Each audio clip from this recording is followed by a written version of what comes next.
As we're waiting for our final panelists to come by, I'd just like to thank everybody for coming out tonight. I really appreciate it. I think this is an important conversation to have in art. So yeah, round of applause for everybody who came out tonight. Thank you, thank you. So I just want to walk everybody through kind of the expectations for tonight, and then we'll just get right into it. So this panel will be more of a conversation, less of a presidential debate. I'd like to introduce our two moderators as well, Ryan Decker and Michelle Beshin. So how we're going to do this, there are 6 prompts. The panelists will either agree or disagree as the question is asked, and then that will spark a conversation. The people who agree with the prompt will get the first opportunity to talk. People who disagree will then follow, and then finally, the people who agree and disagree will talk amongst themselves about the topic. After that, there will be a Q&A portion of the panel as well. So if you have a question for any of the panelists, either directed towards specific people or for the entire panel, go to Mr. Decker or Michelle Beshin, and you'll be able to use their microphone to ask a question. To start it off, I'll hand it off to our moderators to get into introductions.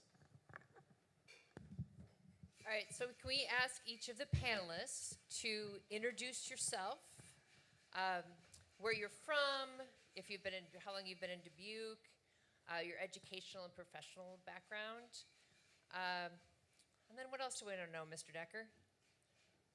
Favorite color? Favorite color. Have you used AI? Oh yes, if you have any experience with AI. Hi, so my name is Alessandro. I'm from Italy, and I've been living in Dubuque for 3 years now.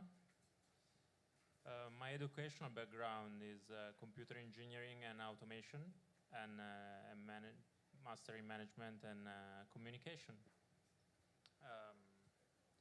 For professional background, I worked in supply management, finance, now in the kitchen at Smokestack, which is really fun.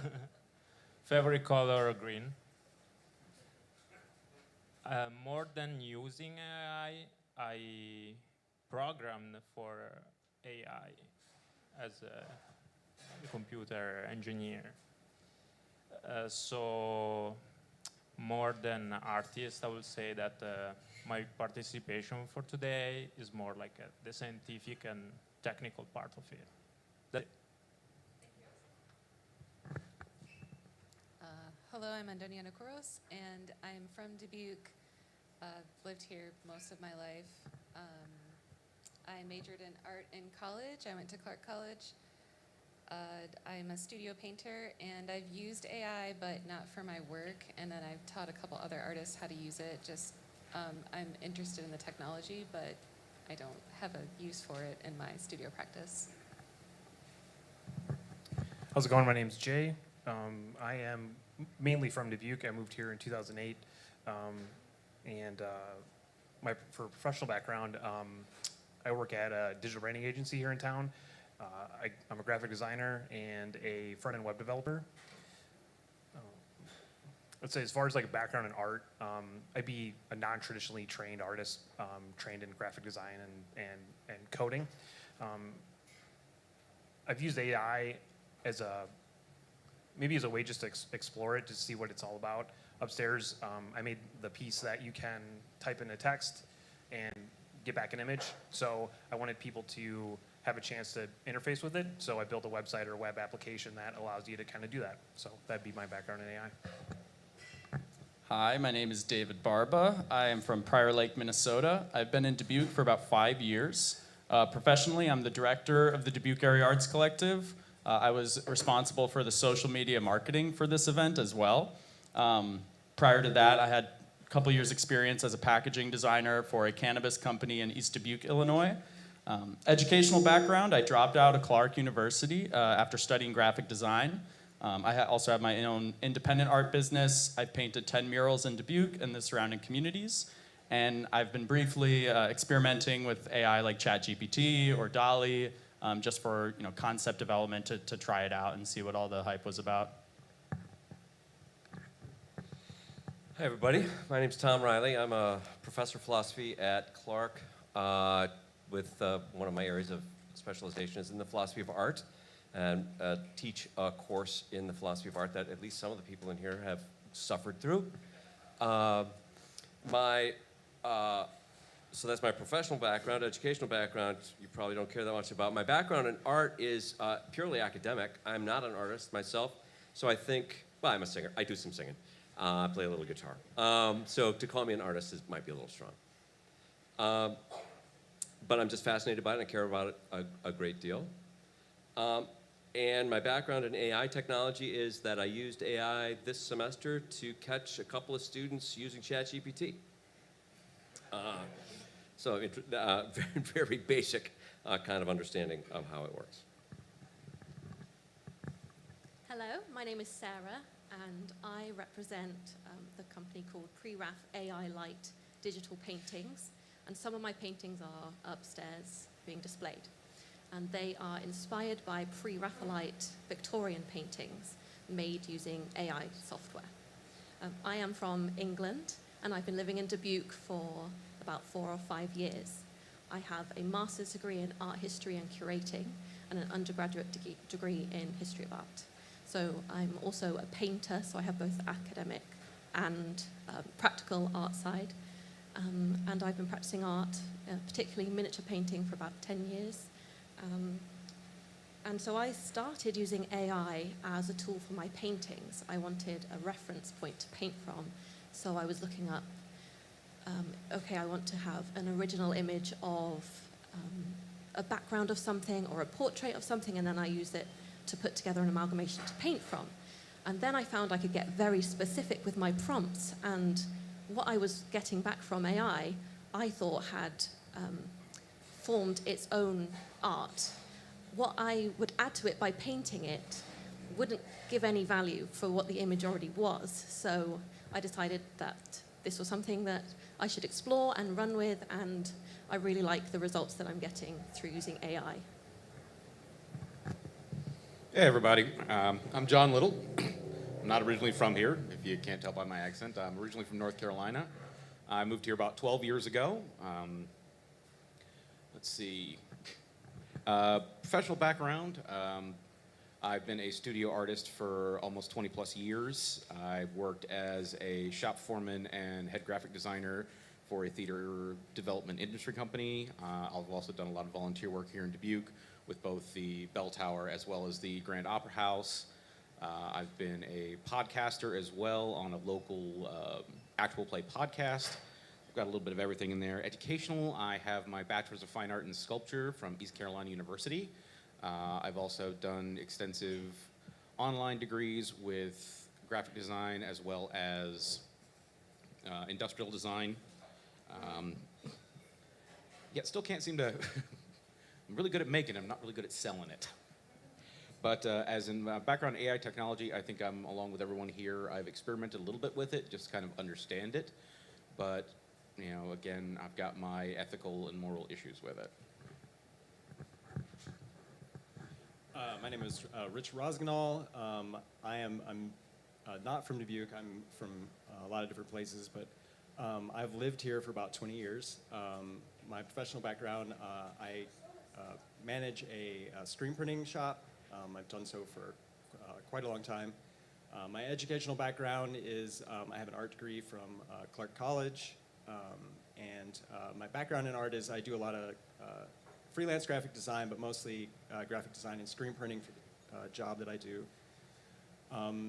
My background in AI technology is I've only recently, I think within the last month or so, started to look at it as generation for ideas, composition, and just using for, like what I already do, going through like Google Images and looking for ideas based on word search. I was just doing that to generate prompts that were basically more or less not maybe amalgamations of a lot of people's art, but not strictly straight someone's art. So that's helped speed up my process. Again, that whether or not it's, there are some ethical issues towards AI art, which I totally agree with. I think that when it comes to speed and production in the commodification of art, things have the tendency to go that direction. So.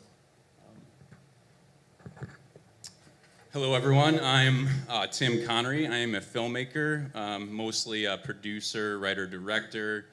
I've lived in Dubuque most of my life. I was in Chicago for my early 20s, where I went to film school and graduated from Columbia College.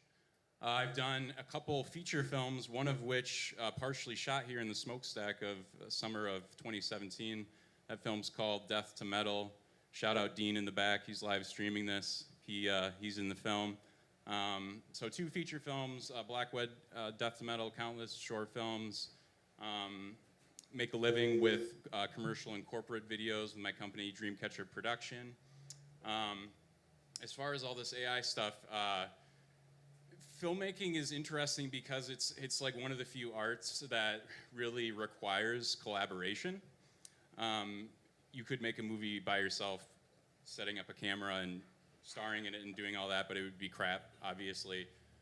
So you have to collaborate with that's why sometimes you go to a movie theater and you see like 5-minute credits like crawls, right? It's a collaboration of so many artists, musicians, painters, photographers, illustrators, VFX artists, so many. And it's been really interesting to see my network of creatives that I've developed over the past decade or so kind of react in real time to some of these issues, and some people losing their jobs. You know, it came for concept artists and storyboard artists first, and no one's really safe in the industry. You'd think that filmmaking, being such a complicated, expensive operation, that AI can't touch it, and that's just not true. I mean, look at the writer's strike right now that's happening. One of the main points they're striking is to make sure that the studios can't use ChatGPT in anything other than research. And SAG and the DGA are going to strike soon for similar reasons. So, you know, if you think you haven't been affected by AI yet, well, you know, at least the entertainment that you consume is being affected right now, because, you know, so that's pretty much, my favorite color is not blue, even though it might look like that, so. All right, so our first prompt is, drum roll please. AI art is a threat to the livelihood of human artists.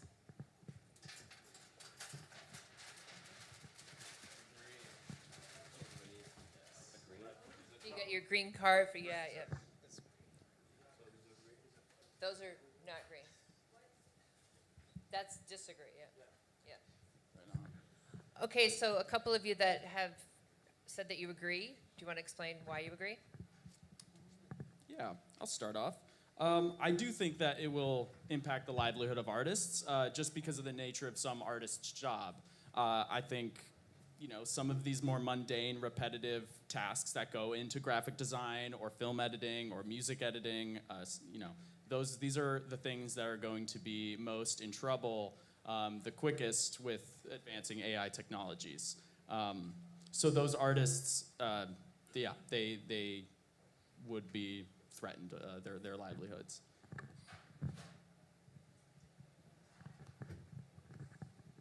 I mean, I absolutely agree. It's a threat that's not going to go away. I look at this panel and I realize I'm one of the older folks here, and we've seen this kind of uprise happen every time there's a new technology that came out. I remember the huge uprise when Photoshop became more regular and more easily accessible. I remember this when 3D printing became something that became more affordable. I mean, it used to be when 3D printing first came out, that was several $1,000s for a machine that could barely print something with even half the accuracy they can now for a quarter of the price. The issue isn't so much as the word I'm looking for here. Threat, it leads to artists, but more again to the concept of art as a livelihood. You know, this, as artists, we're terrified of this because we spend decades, if not our lives, developing skills, developing thought processes that makes these processes go faster for us. And with new technologies coming in, that gets quicker, that gets cheaper, and eventually comes to a point where none of us can make a living at it. It's not even possible. You know, I'm a I'm a traditional painter, so what would take me 60 hours can take someone with an AI prompt 15 minutes. And they can charge a third of what I can for it. So why buy mine? Just because it's physically different?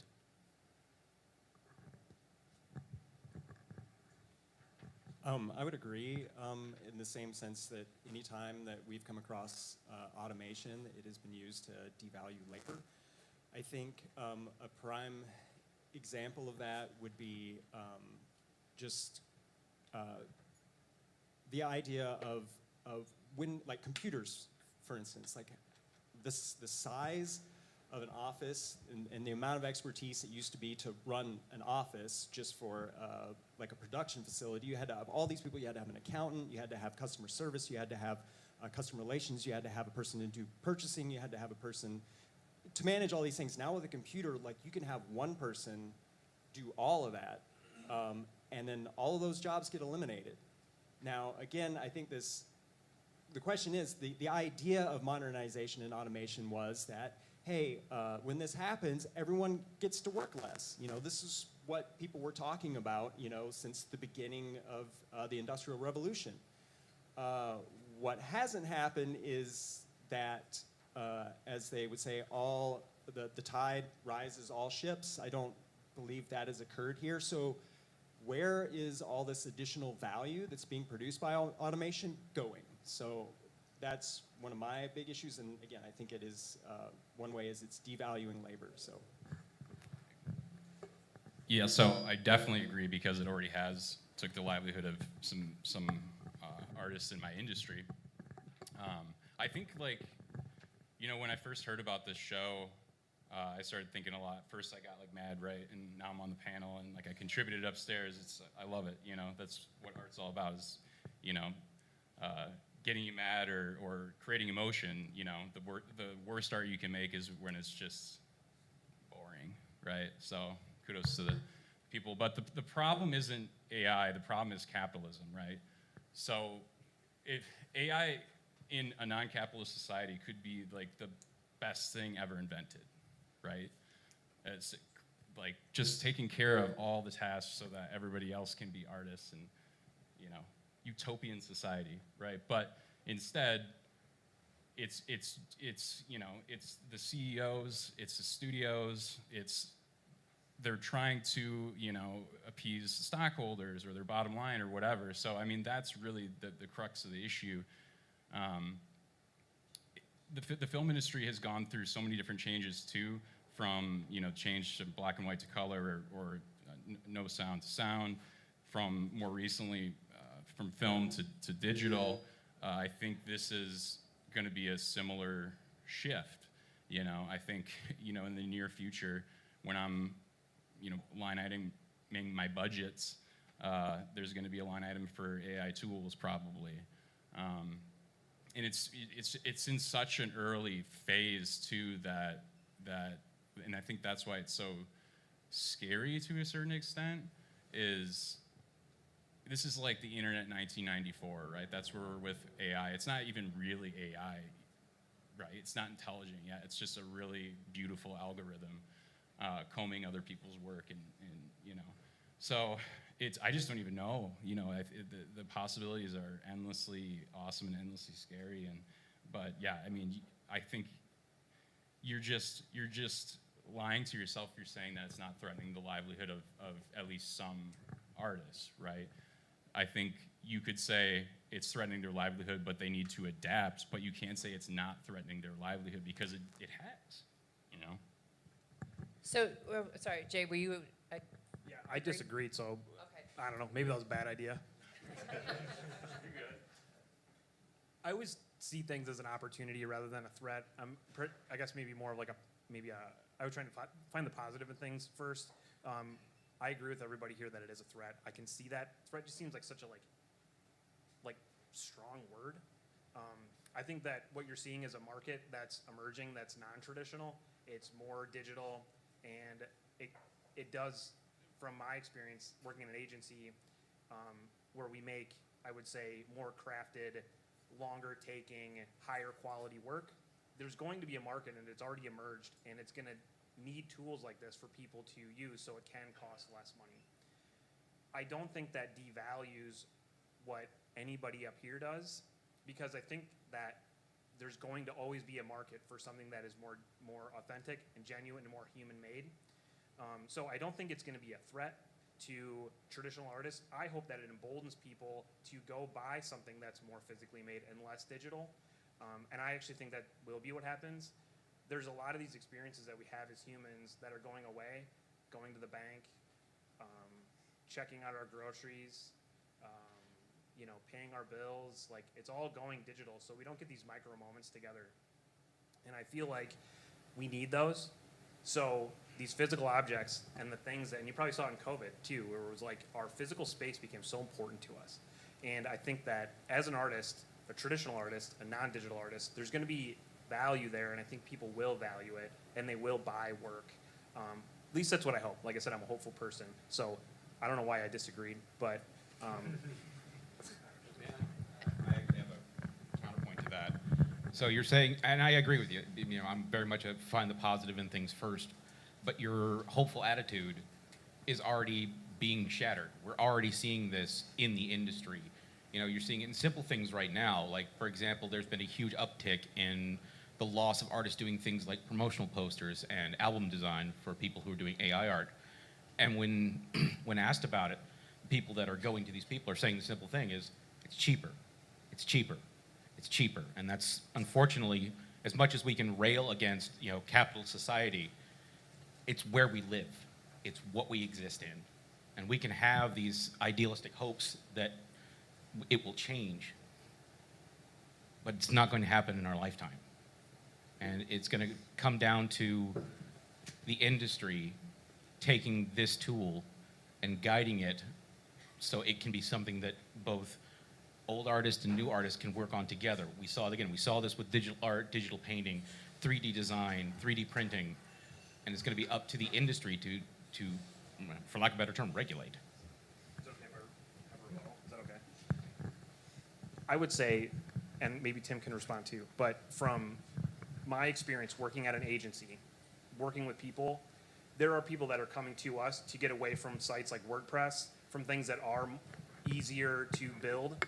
And like I said, I feel the opposite way, that people do come to us because they want it to be designed. They want it to be craft made. They want it to be designed and built by me, by someone else that works at our agency. So I feel the opposite, actually, that there's a layer of people that want really well-made stuff because they can see the difference. There's just something different. You can see AI. It's what it is. Do you like that look or not? Or do you like something that's more custom-made, something that comes off the cuff?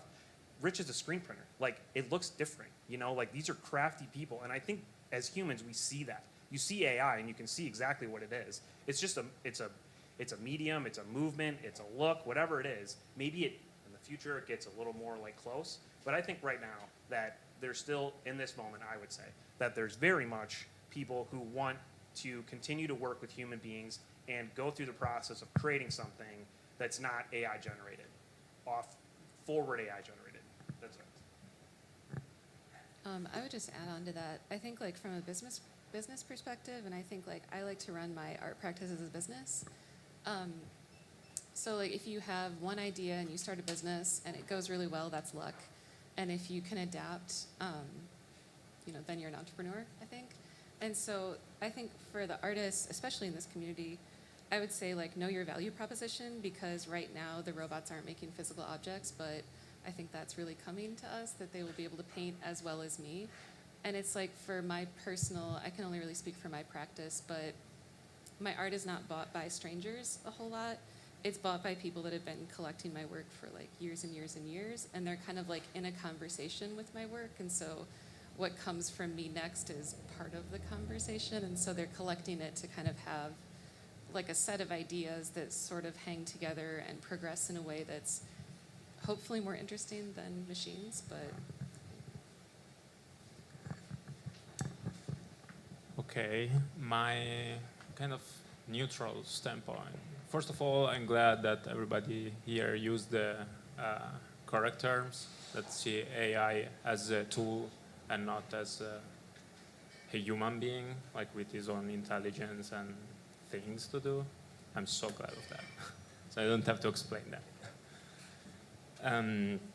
Business standpoint, I can see why is threatening, because you can see people look for something cheaper and society is getting really expensive.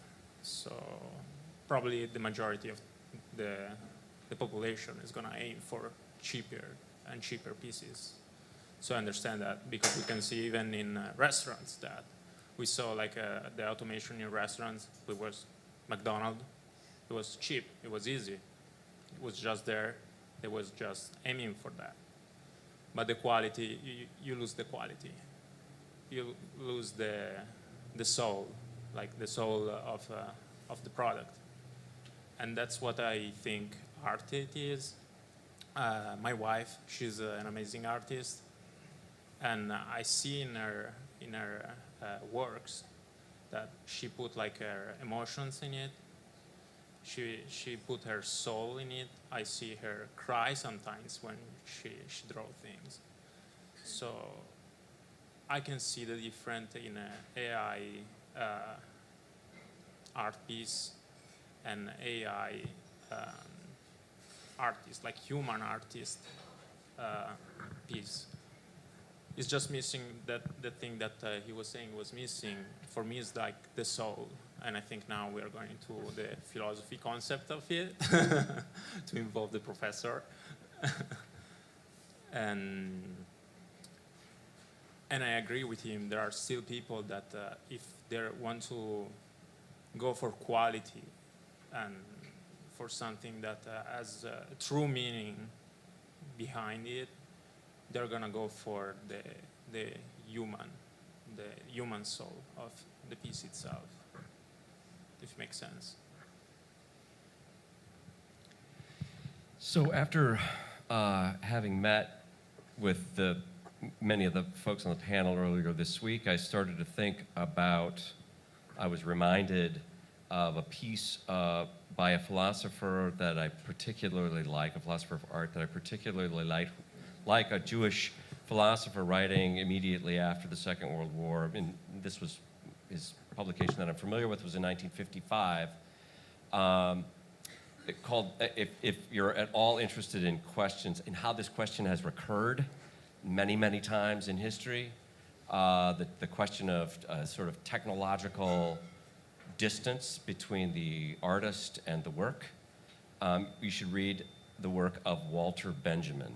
Walter Benjamin wrote an essay in 1955 called The Work of Art in the Age of Mechanical Reproduction. And I mean, I just jotted down a couple of things having reviewed it. And the first thing that occurred to me is that this very same conversation and the obsolescence of a sort of skill set in the fine arts happened with the invention of photography, right? So portrait painters were obsolete almost overnight, and especially as photography became affordable to regular folks. And we're going to talk about democratization, I suppose, a little bit later, but Walter Benjamin in 1955, I think, said something that it is less existential, right? I feel that the anxiety that working artists are expressing and concerned about. But I also, again, Benjamin mentions this photography. He says, earlier, and this is a direct quote, earlier, much futile thought had been devoted to the question of whether photography is an art. So what he's saying is, at that moment, the people who cared about art debated the question of whether photography was in fact an art form. Because, with some exceptions, it was the first time that a piece of technology got between the artist and the work, other than the tools, the brush and and the knives, right? So Benjamin points out that this is a moment, and much, he says, futile thought had been devoted to the question of whether photography is an art.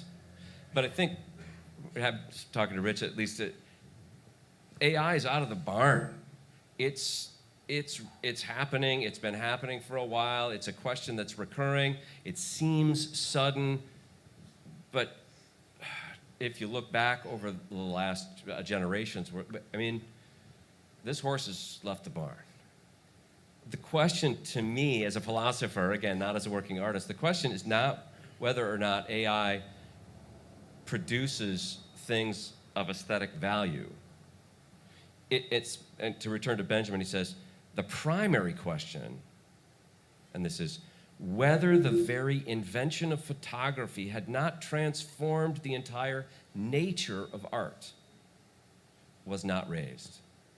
I think this is another moment, right, where we might have a chance to think not just about whether art, and of course we have to worry about whether art is costing people their livelihood, and of course, but I think we also have to maybe take advantage, it's an opportunity for us to get clearer for ourselves as people who love art and appreciate it and want to support it, and those of us who make art and are committed to art, to take a step back and think about what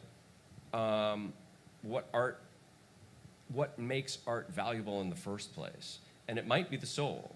It might be what Benjamin calls the aura, that is sometimes lost when art is infinitely reproducible, or too easily produced, or too democratically produced, maybe.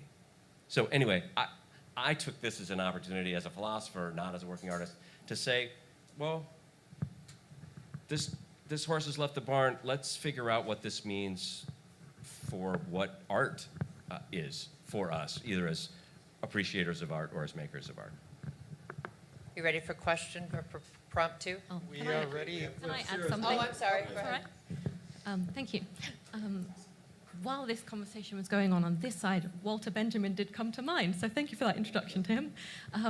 So yeah, there is something in art called this aura that has been mentioned through art history, particularly by Walter Benjamin, and I think that's something that we are bringing up in our conversations, especially in terms of art having a soul, and I don't think that is something that will be lost through AI. There's also a term in art history called an ident. In paintings and art by artists, you'll be able to see an ident, which is a moment in time where the artist has interacted with a painting or a sculpture or a drawing. And this could be in a fingerprint smudge, this could be a brushstroke, which signifies a moment, this could be in their signature. And this is something that won't be replicated in AI art. And hopefully that will keep the value of art. But do I think there is a threat to livelihoods? Yeah, I do see that being a threat, because all these creative people have to make a livelihood, and making a living sometimes means working for big companies, and these companies are going to be looking for the cheaper option, and AI will be eventually the cheaper option for them.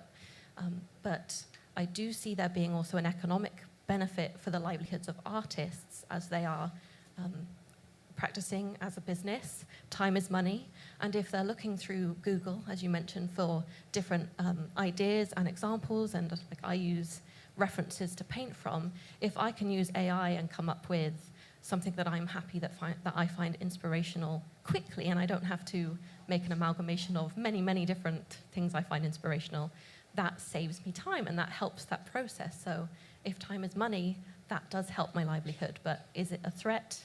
There is probably a threat to other people's livelihoods, yes. All right, panel, we're going to move on to question 2. You're going to show us if you agree or disagree. We're going to hear from the agreeers first, then the disagreeers. Prompt number 2. Jumping ahead in the evening. Agree or disagree? Experimenting with AI has been helpful to my creative process and workflow.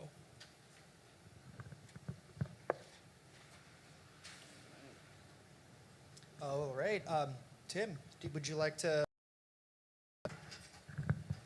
Yeah, I mean, on a fundamental level, I think you could call Grammarly AI, which is like it's like, it's really helpful as I love writing screenplays for not only for pleasure, but to also produce, and it saves me time. It doesn't make me look. So upstairs, if you went to the gallery, I did the red CRT thing that's got like a video loop on it. And when I was asked to be on the panel, I just wanted to get more familiar with some of the video tools and other tools that exist, because I haven't really done a lot of research outside of the writing assist tools. I haven't really even used ChatGPT. I've toyed around with it a couple times. It just didn't seem like it was there yet. But anywho, so I started a really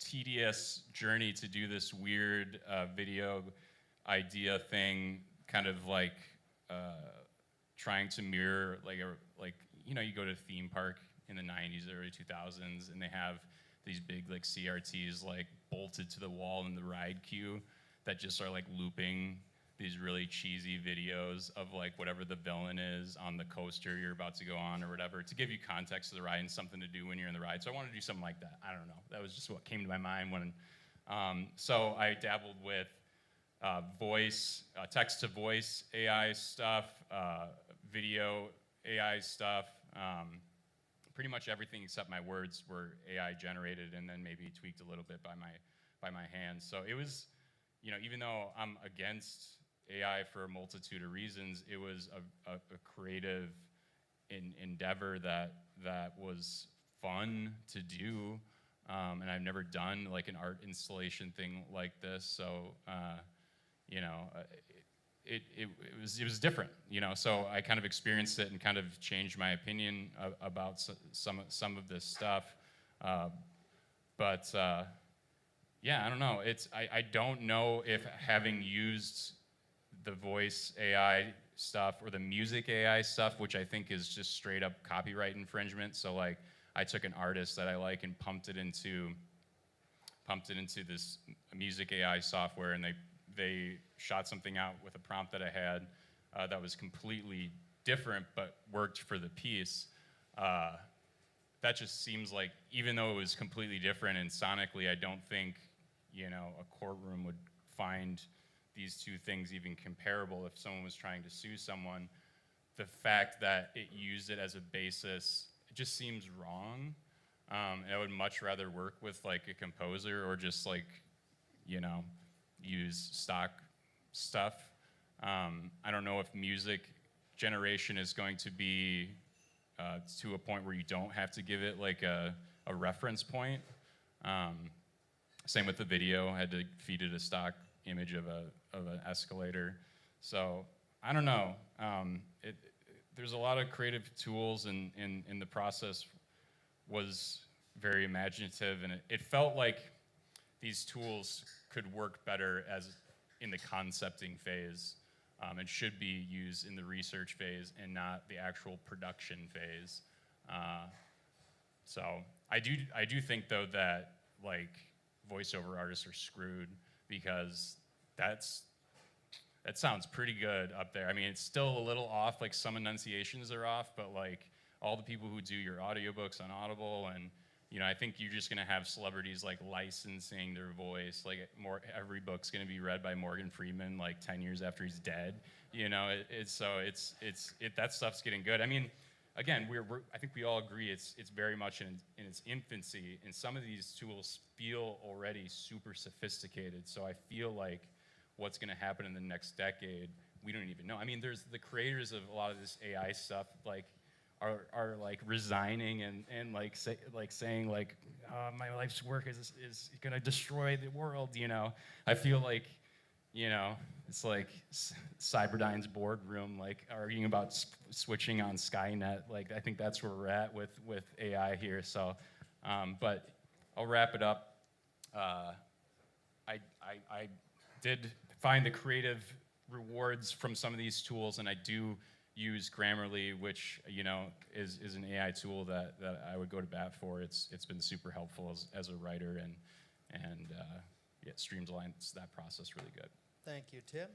Anyone else who agrees that AI has been helpful to their creative process and workflow? Yeah, and I would harken back to the conversation about the soul of an artist. I think an interesting opportunity that AI proposes to any artist that maybe hasn't really been communicated fully is that these could be tools to help you do the things that you don't like doing, that go into making a livelihood as an artist. Things like running a digital marketplace or social media marketing. Using AI tools even now could free up your time to do more of these things that you love to do, that like really bring soul into your artwork and bring this identity into what you're doing. Like grant writing, David? Potentially. Anyone else agree with the statement? I'll say that I have currently used AI to enhance my ability to produce artwork. One thing that was really interesting to me that came around is I had a person approach me about sort of they wanted a t-shirt design, and their bar was sort of Hawaiian tiki themed. Now, like, how do you do that without culturally appropriating an art and being offensive and that sort of stuff? What I've found is that AI, when you apply certain prompts, I'm using Midjourney here, I've got it to create sort of amalgamation of something that appears to be ancient and tribal. Doesn't seem to particularly take any culture, but create something that is almost an amalgamation of all cultures, which to me is maybe a little bit better than, doing exactly what I was told to produce, Other things that I've used it for, I think it really helps if you have an art background so that you can more direct the AI to get it to do what you want it to do, because it can generate a lot of pretty pictures, but if you're looking for something specific, if you need, as in most artists, they're trying to communicate something. I'm not really sure a lot of these images are communicating anything in particular. What I use it for is to get many parts of the thing to amalgamate it into something that I need using as reference. This helps speed up my process of design work. Also, I don't feel like I'm directly ripping from any artist, although I've always used reference. Especially being around tattoo artists, they do tons of stuff that's from reference, what the client wants, copyright be damned, sometimes. And I don't, just today, to give you an example, I saw someone that had, it was like the silhouette of the Disney castle on the back of their calf with some fireworks, and it said dreams. Now, I'm pretty sure Disney has that is their copyright, and an artist used that to make some money, so that becomes an ethical issue. But again, when we're talking about, I don't think economists ever talk about ethics. So when we're talking about money here, I think everything always goes towards the money. And that's again why I have been more curious about using it and speeding up my process, thus so I can bring more value to the industry that I am in. So, linking to what they were saying, me as a computer engineer, I saw that AI, especially for computer engineering, still is not perfect. Is so far away from perfection. So I guess it's kind of the same for art. As he was saying, you can truly use it for referencing, but if you go and look deep into specific, AI is gonna make mistakes. In computer engineering, they are trying to use it to do big projects using big prompts like AI, can you please do this program? And at the end, it will not work. AI will end up doing many multiple mistakes that are going to be the same over and over just because it will not recognize it as mistakes. So I don't know in art if it can work in the same way, but if you truly go into the deep level of what you want, of what you're asking, it's still so far away. So for me, the reference AI, for now, it will be perfect for your work. So experimenting with AI has definitely helped my workflow as an artist. As I mentioned, the reference photos for my paintings, but also now I'm able to create what I would class as a different form of artworks. I've upstairs got a series of paintings that would take me weeks, months, even years if I wanted to make a large series of these works. And these are paintings that I would be capable of painting, but I feel like they are art of their own right. So in terms of workflow, I'm able to get a series or 2 series done in a shorter amount of time than I would be if I was sat there painting these. So it certainly does help workflow times. And I was also able to make backgrounds for my website using AI and a logo using AI. And these are things that also would have taken quite a long time, and I'd have to either build these or get these from references. So that's definitely helped me with my business. Thank you. We're going to turn to folks that disagree that AI has not been helpful to their workflow. If anyone would like to speak toward that. I don't know if I disagree. Again, it's really personal to my workflow. I just recently, somebody called me a portrait painter and it hurt my feelings. So because my work is mostly about memory, I started to paint from imagination and memory just like very recently. So it just, I tried to talk to it about my work and try to like get some ideas that were different for like an artist statement. And I just find it like ChatGPT to be kind of pedantic on like art speak. It goes super into the art speak they tell you to avoid. So I just haven't found an application, but I have a kind of an aside comment and I don't know where to stick it, so I'll just say it here. And it is that like these technologies, they only like become foregone conclusions if we allow them to. Like stem cell research really hasn't gotten the traction that it could have gotten because people didn't want it. So I think it's like, if we really didn't want AI, that could probably be a thing, but it would be like on a societal level. I didn't disagree. I was more indifferent. I would say we've experimented with some of these beta, like I'll say beta features in Photoshop, where it's called, I think it's called generative fill or generative aware fill. And a specific example would be there was call it a photo of a guy on a mountain with a kind of helping his friend up, and the backpack of the guy that was being helped up was cropped out. And we were just experimenting with this tool just to see how it would work. So we were able to extend the artboard or open the crop and say, give me more backpack. And it gave us 3 options to like change the backpack. It was actually kind of insane. I wouldn't prefer to use an image like that. I would prefer to have a conversation, go on a photo shoot, shoot the photos, and use the photos that we shot. So I would say I'm indifferent because I think we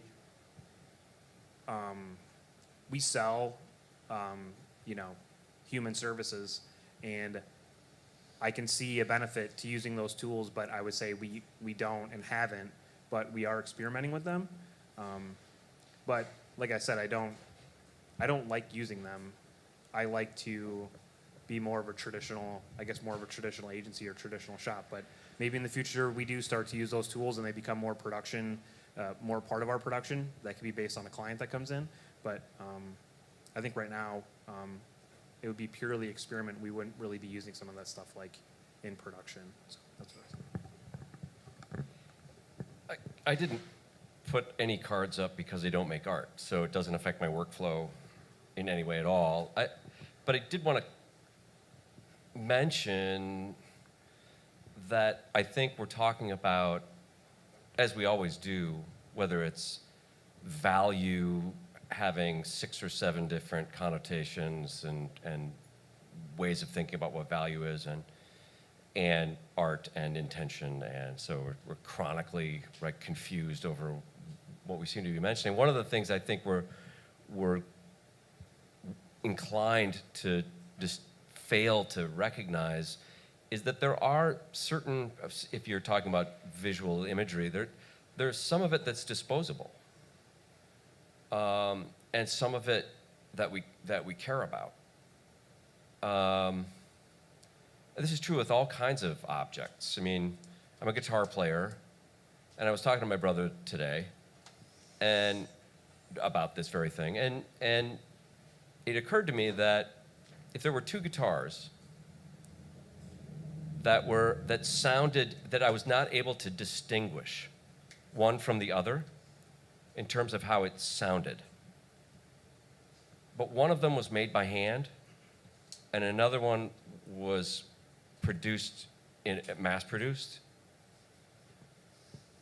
and it doesn't matter what I would pay for them, and it doesn't matter that they sound identical, I would somehow care more about the one that was made by hand. So we spoke a little bit in our conversation earlier this week about we have a bias, I think, toward the hand, toward the kind of connection, right? So Rich mentions that, you know, it's sort of a foregone and obvious conclusion that art is somehow about communication. But communication happens between 2 people. And I think the bias that we feel toward the hand, whether it's we're more willing to pay for it, we care about it more, whatever you mean by value. I think those of us who don't make art but care about art, who maybe buy art, it's kind of what Jay was saying before. I don't know that the hand is ever going to be obsolete. And again, so someone whose workflow is unaffected by AI, that doesn't mean I don't care about it.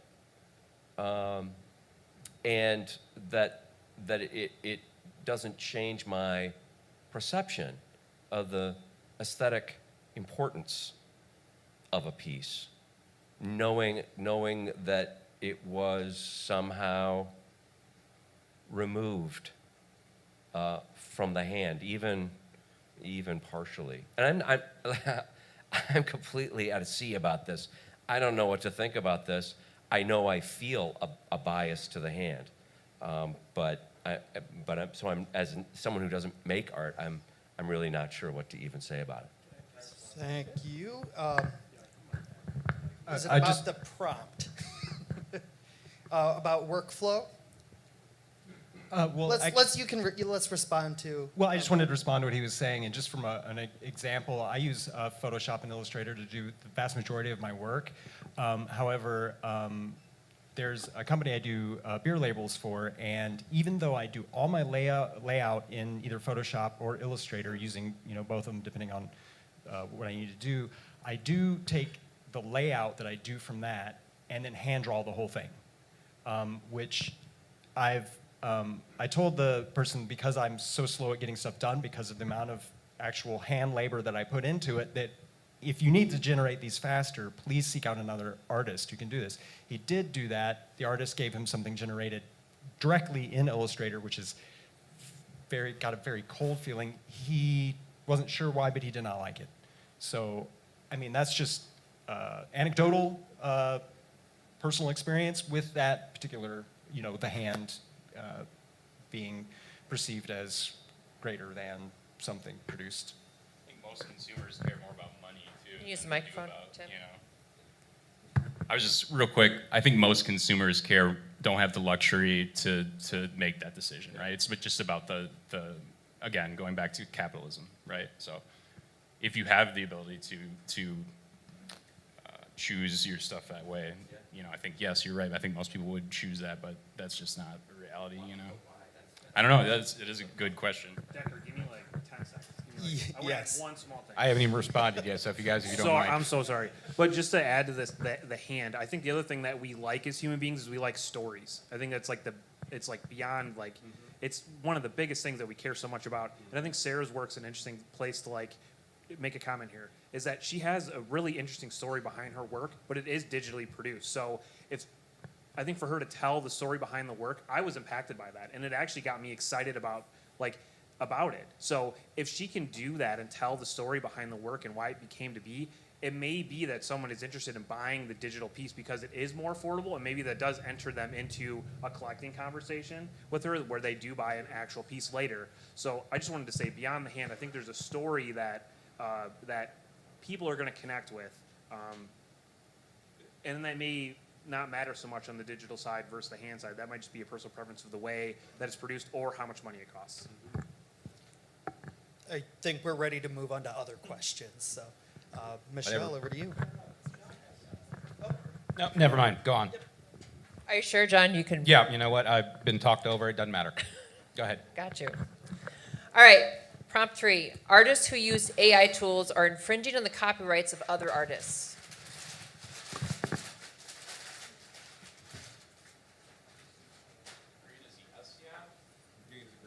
Green for go. Okay, so John, why don't you start? Well, I know something that's going to get brought up a lot in this conversation is the concept of using reference images, because we all do it. And very few of us credit the artists or photographers who create these reference images that we just simply pull off the internet or anything like that. But in the same token, we're still interpreting that. Again, I have a very limited understanding of AI. I haven't had a lot of time to experiment with it, and I haven't found its much value to my process. But in the understanding of experimentation I have done with it, there's one particular phrase that's required for any prompt to get any kind of discernible image. And that is adding the phrase "in the style of." And usually it's a particular art style or a particular artist you have to add in there in order to get a discernible image and not just an amalgamation of shapes and colors. So in order to do that, we're inherently already infringing on copyright, because that AI algorithm has to go out, it has to scour the internet for images that fit in that style. And it could be artists that we know, artists that we don't, but it's using those images without the artist's knowledge, without the artist's say-so, and without compensation or credit to that artist in order to give you the image that you're writing the prompt for.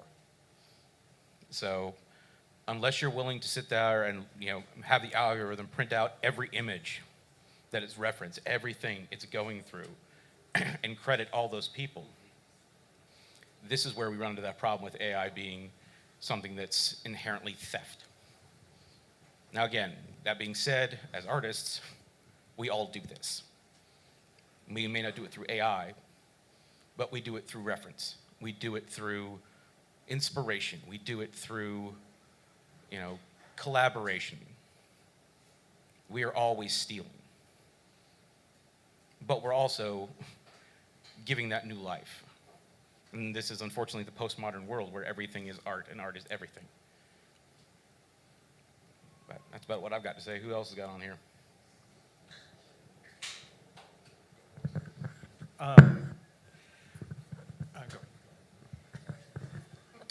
Yeah, I mean, it definitely is. I mean, at least in its current iteration. But yeah, I agree, with filmmakers all the time. Like Quentin Tarantino is a great example. Like all of his movies are just chock full of like direct, like blatant rip-offs of like movies from the 60s and 70s and stuff. But it's cool, and he's like one of the most well-known filmmakers ever. And I don't think anyone sued him for doing that. Yeah, I don't know. It's I think the problem comes in when people are monetizing the AI that they're generating, and not so much just doing it. I think you think back when hip hop started sampling older songs It took a while for legal teams to figure out how to approach that because they were making money off of those samples, right? So I think the government is just really far behind on regulating this stuff and figuring out what it means. Like something came up in my line of work recently where there was potential litigation because of a mural ended up in a shot in a commercial that was behind someone, right? And there's not even any settled law on this. So how are the courts going to figure out AI at this rate? They're just so far behind in figuring out what that all means. But from just a fundamental standpoint, like, yeah, it's definitely copyright infringement, but I don't think it's a problem until someone starts making money off it. I'm still neutral about this topic and answering to more tech and legal ethic question. I think ethically is stealing and we're going against the copyright if your intent is to making money out of it. If you take somebody's work and you sell it as your own, then definitely you are going against copyright laws.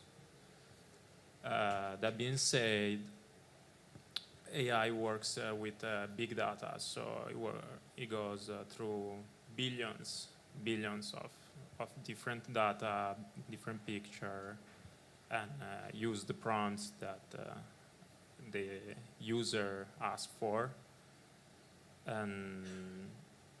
But it still leaves like a digital print. Like every computer has a print, even AI, when it goes through all this research, leaves a specific print. So you can go, like if you're really knowledgeable on how to do this, you can go and look who try to collect that data, who try to get your work. It's difficult, but definitely can be done. In Italy, recently, because of AI, was coming also in Italy as well, and they just put new laws on it. So now it's restricted. Like there are limitations on it because they were using it to get like really sensitive data about people, like really private data. And they were using it for marketing and commercializing things. And in Italy, it's really unethical to do that. Like, for example, here, you do a research on Google for health insurance. 2 minutes later, you have like 50 calls from 300 different companies that want to sell you their whole health insurance. In Italy, that's super illegal because it means that you went through my personal data. And that's how it can be restricted as well. Like it can be limited and it can be put like a copyright law on it. Just look at the digital print of AI and then like kind of look to the connection of what the artist or what the user has done with that data. I think it brings up an interesting point of like several things, but a lot of commodification of art, what art's worth when it comes to money.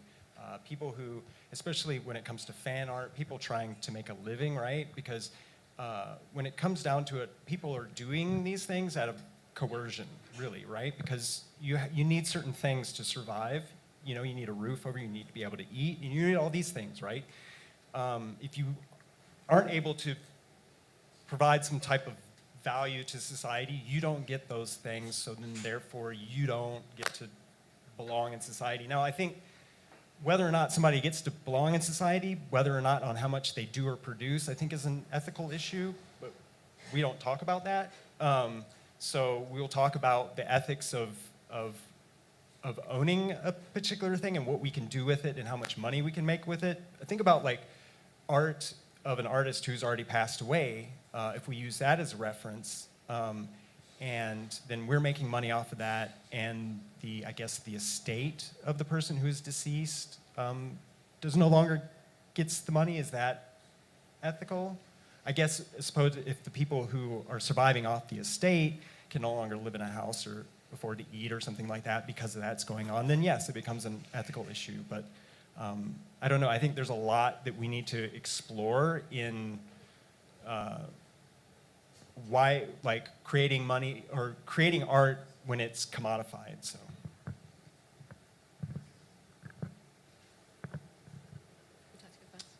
I disagree, but if you agree, you can go I have first. a bit of both. Okay. Okay. So I disagreed, but I can see it from both sides. So as I mentioned before, I made some backgrounds for my website. And as John mentioned, it is easy to say in the style of ad artist here. And some of you might know the work of William Morris, and if you've never heard of him, you might recognize his patterns. And they're very well known for interior design patterns. And he still has a company, not him personally, but his company still exists today as Morris & Co., and this can be seen in shops today. So I typed in a background print in the style of William Morris, and up popped something that I recognized as William Morris. If I hadn't done it myself in an AI software, I would think, oh, this is William Morris's work, perhaps a bit topsy-turvy, but William Morris, it looks like his hand. So I decided to delete these. They weren't my work. They were definitely too close to William Morris. So I did some more original, like, floral prints instead.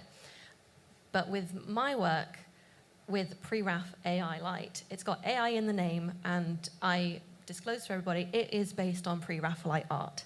It's not just one artist, there is a collection of artists, and they were in the Victorian times, and it's not their family currently benefiting off of their art style.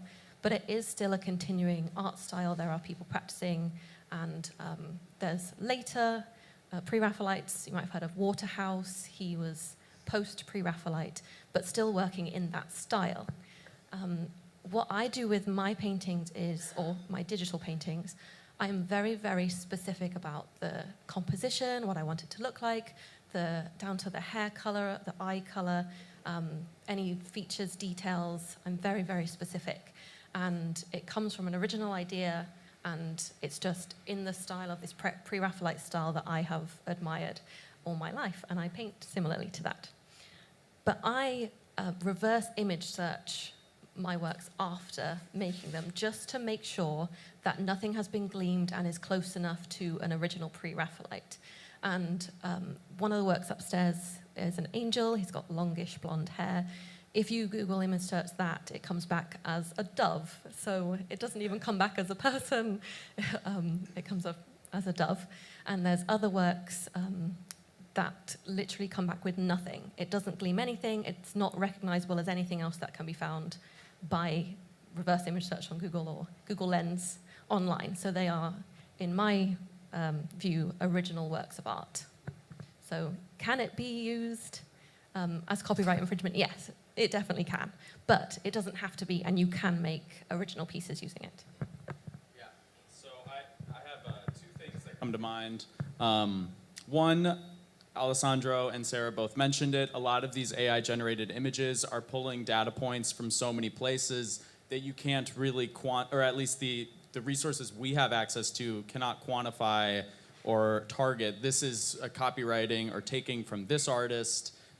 So to regulate that or to keep track of that and make sure artists get credit, that's something well outside of my area of expertise, and I guess for the lawyers to decide. But that is sort of a topic that I think is connected to this. The other thing I wanted to mention is the difference between fair use and copyright infringement. So from my perspective as the gallery director for Upstairs, and just to remind everybody, it's on the back of this pamphlet, fair use permits a party to use a copyrighted work without the copyright owner's permission for purposes such as criticism, comment, news reporting, teaching, scholarship, or research. So upstairs, we have a gallery installation where nothing is for sale. Everything's made by AI images. And there are many installations that are critical of AI. It's much more a meta conversation about AI and the situation that all artists, whether they're in Dubuque or nationwide, are facing. So from my perspective, what we've done upstairs falls well within the area of fair use and not as much copyright infringement. I actually have a question for the guys who know more about tech than I do, which is just about everybody, including you guys. At what point will artificial intelligence image generation software be scraping mostly AI-generated images? I would say they probably already are. They're just so vastly You're- more. I would say that's how they're going to get, how their technology is going to get even better. So as you type in prompts upstairs, you're just making that better and better and better. So it's just like free. Right, it's so every image that is generated is just part of the database of images to be scraped later. And I've looked this up. They don't tell you where these images are from, and like it's really hard to like how they're scraping and where they're finding Right. them. Also, too, I don't know if I'm 100% right in saying this, but a lot of this information a lot of these data sets aren't connected to the internet yet. I think ChatGPT 4 might be. What they're doing is they're taking like a 2022 like version of the internet or a data set and sort of saying like, this is your reference point. This is how you're going to go generate against, something to like write against. I could be wrong there, and I'm guessing in the future, if not already, it is going to be a live, active feed of information, but I don't know if it is or isn't. Wow. Yeah, which just, the reason I ask, well, actually my brother asked the question as in my conversation today, is that how much farther from the hand can we get, honestly? If AI is scraping AI-generated images, the copyright seems to be, again, the copyright claims will tend to get more and more dilute as the process continues and AI scrapes AI images. But I also think it will take real artists to sort of expand, right? That sounds like it's going to continue to get narrower, like a photocopy of a photocopy, right? Yeah. It's just a fascinating fourth generation AI kind of problem, I guess.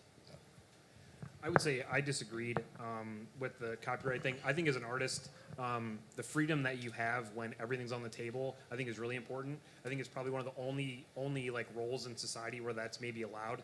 And I like that idea. I like that like as an artist you're not limited. And I would say to maybe contradict myself a little bit, I would say when I'll let the lawyers decide on the copyright stuff. I don't know, and it takes someone to sue someone, et cetera, et cetera. But I think if you're making something that you don't sell, just like everything that's fair use, if you get notoriety for it, you might gain like more clout, which means when you go to sell your actual work, you may be able to make more money off of it. So I think that's like an issue that I like probably struggle with a little bit, to say like, you can use this stuff, it's fair use. Maybe you're gonna get some like clout off of the work upstairs or whatever, and you might be able to improve your bottom line. And maybe that's a good thing, or maybe it's not. But I think it's an indirect way of making maybe more money, rather than being like a commercially sold piece of work where a copyright, like a copyright lawsuit could come into play. Can I respond to that? Yeah, Rich. I think we're talking a lot about the individual artist's responsibility, but what about the companies that provide this service, like Midjourney? Like, to use it, you have to pay a subscription fee, right? So they are actually the ones profiting up top. So, and they're the ones that are using basically the generated art by people, laborers, so far, as that'll become less and less apparently as we go on. But what about them? Like, let's talk about those guys, because as far as I'm concerned, they're not the ones generating any of the actual value other than the algorithm itself. Yeah, for them, I can say they're providing you the tool. It's like, I'm giving you the hammer. I sell you the hammer.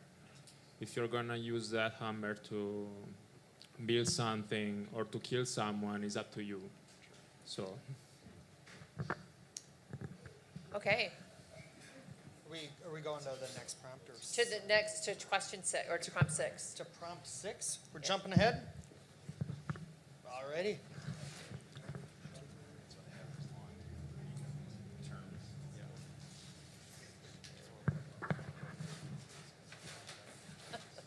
All right, I'm going to save these. Going to question number 6, agree or disagree. Art galleries should never show work where AI was used in the creative process.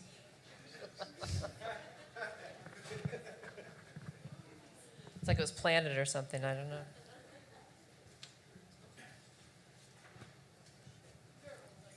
You don't have to be afraid to agree. I don't- Who wants to start? I guess it makes sense for me to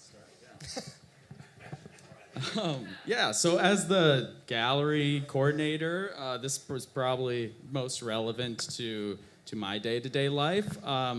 As a person who runs a gallery, I'm always interested in exploring as many different creative media as possible.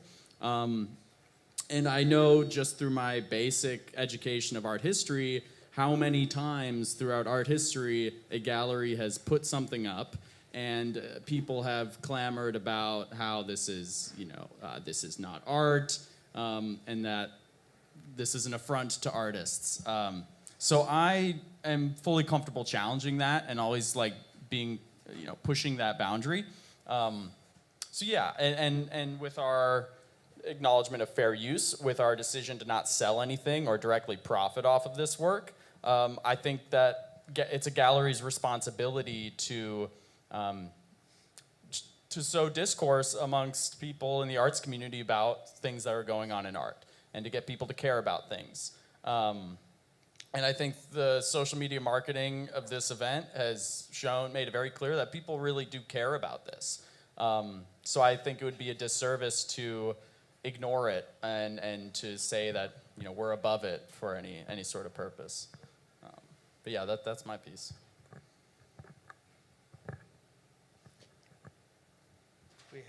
Anyone have anything else to say on this topic? I agree with him, and I think that if you are showing an art gallery with just like AI pieces by themselves, like we're doing upstairs, that is just AI art, then I don't see any issue. And then it comes the copyright part, but as we have been saying, if you're not selling those pieces, if you are inside the legality of it, I cannot see like where is the issue with that. You're just showing something. You're just communicating something to other people. So you're not stealing. It's just a form of communication. That's it.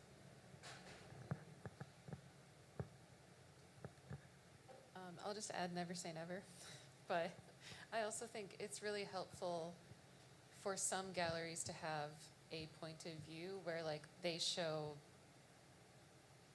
they define what they show. They have like a value proposition for what they're showing in their gallery and a point of view. I think not every gallery has to be like that, but I think some should be, so I was in the middle.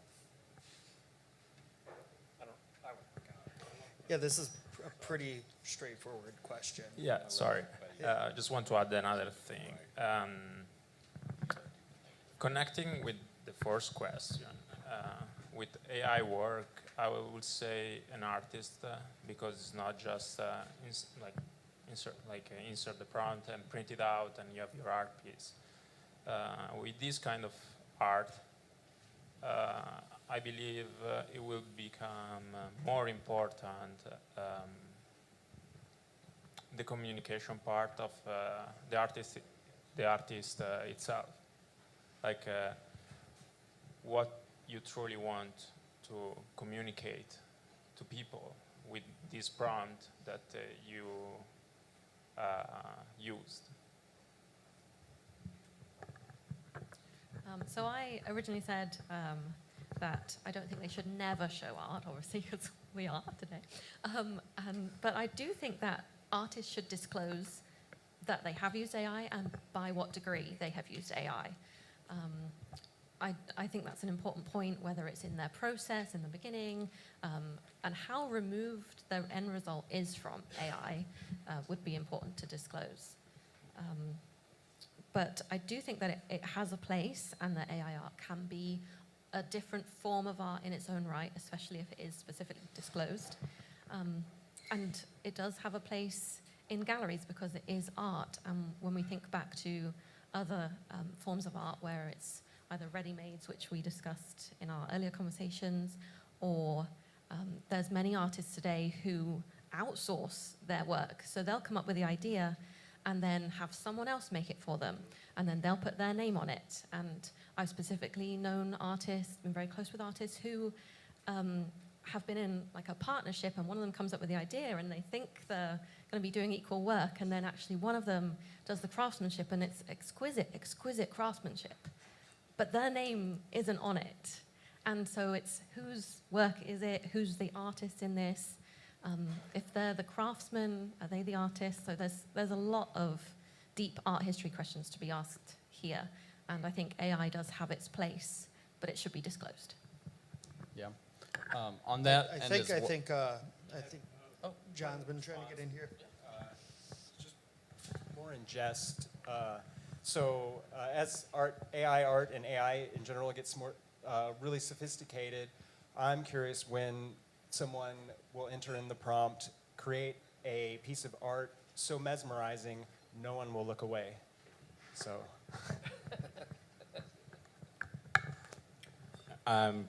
I answered kind of in an indifferent aspect of it because I'm very much on the side of never say never because I don't believe in censorship. But I think for me, it comes down to community. You know, for a for-profit gallery to do something like this is a whole different bag of worms. You know, that's one of the ones where they can literally just say, you know what, we're going to make money, fuck your feelings.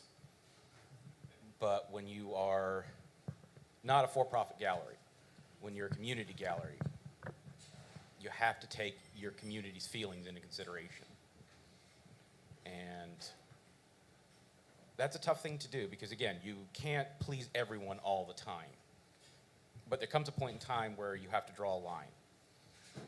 You have to make a decision saying, yes, we don't believe in censorship, but no, we're not going to do this. I absolutely agree with you here that AI art has a place. All art has a place. You know, I may not agree with it, I may not do it myself, but that doesn't devalue it. And that doesn't devalue anyone who uses reference or AI in their process. When it comes down to it, I think the problem we run into here, and what we're all deathly afraid of, is our identity. And it comes down to an ethical concept of identity. We're artists. Even the people that don't make art are artists. And that makes us unique in the world. We communicate in different ways.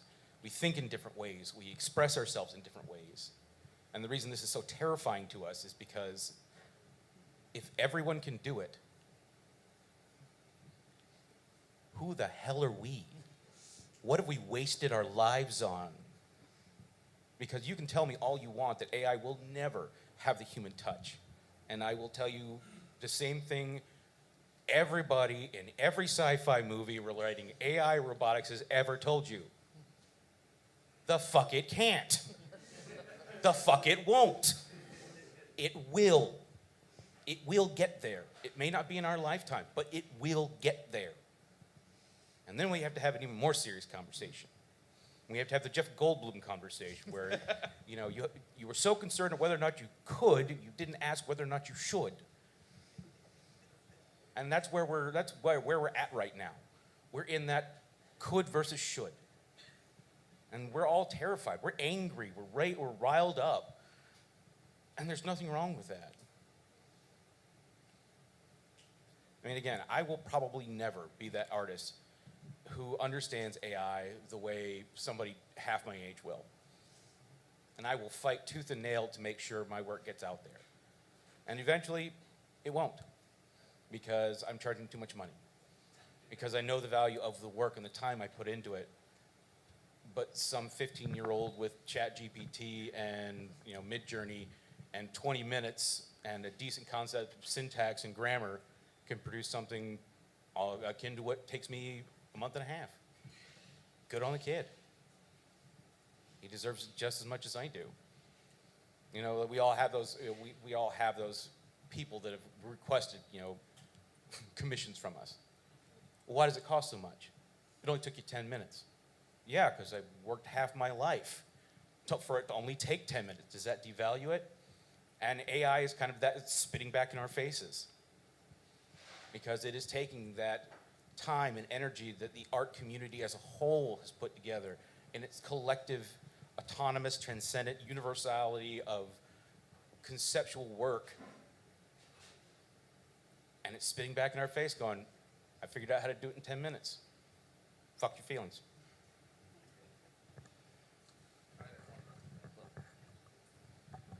I know we're kind of trying to wrap up. The only thing I would say on some of this is, I just hope Grandma's heirloom isn't an NFT like tokenized like AI art. I'll just say that. So, and I don't think it will. Just to add to your point, it's just like, and maybe some of the points I made in the past. Just like, I don't think these things. I think this stuff's like pretty ephemeral. That's my hope. So I hope Grandma's ring still makes it to pass it down the generation and not some like AI NFT tokenized AI generated piece of art. You made money selling your grandma's tchotchke owls with new Luchador masks. To respond to John, just from the perspective of this gallery, I can't speak to every gallery and the motive of every gallery for putting together a certain show. But I know that when I look for artists to show upstairs or a concept for a show, I am looking for a story. Who are these people? When I fall in love with a piece of art, whether it's music or a painting, my first question internally is, who is this person? How did they do this? Where are they from? And what's the story behind this? At least right now, I don't see AI taking that away from John Little. No AI has lived the same life and can tell the same story as you, as it can't any artist. Every artist still has their personal voice. And as far as being, putting together a show for the public, that's really what I'm most prioritizing is the story that a person's trying to tell. And they can tell that using whatever creative media they want. If they want to dance, if they want to make a film, if they want to paint, that's all valid to me. But I would say that the artists who have the most to say about their work and put the most of the most meaning into their work, they might not be in as much trouble as their anxieties or their nervousness may indicate. Because the people who buy John Little's work love John Little. And that's what makes an artist's livelihood. That's my response to that, I suppose. And I just want to say that, there were a number of ways that you here could have handled the introduction of, again, this horse that's already left the barn.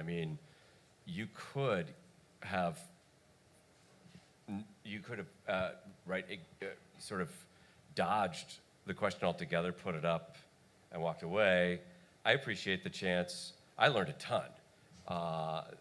Just thinking about this, looking at the art, and whether I appreciate it for what it is or not, I really appreciate the effort that you have put in here to give us a chance to see what it is and to hear from people who are making art in this way, using this tool.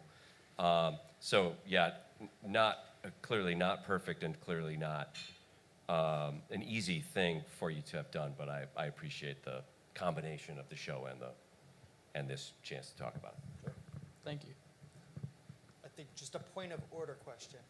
Because we jumped to the end, are we having a time management Q&A? I think that's where we're heading. I'll kick it over to Michelle.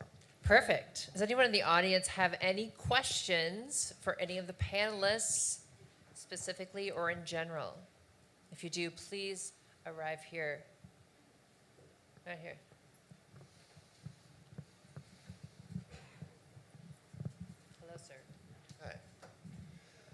I don't think anyone comes to an event like this without a lot of concern and love for artists, right? And one of the things that I'm always concerned about in these discussions is, you know, are we, by making things more efficient and by making the processes faster, you know, disrupting the process of making art that makes it worthwhile for the artist, right? Like, creatives in many ways, sure, like we talk about commerce, right? And we talk about the business side of it, but creating art for many of us is a compulsion, right? Like it's how we process the world. So if you shorten that process, what are you doing to the artist? Good question. Thank you for your question.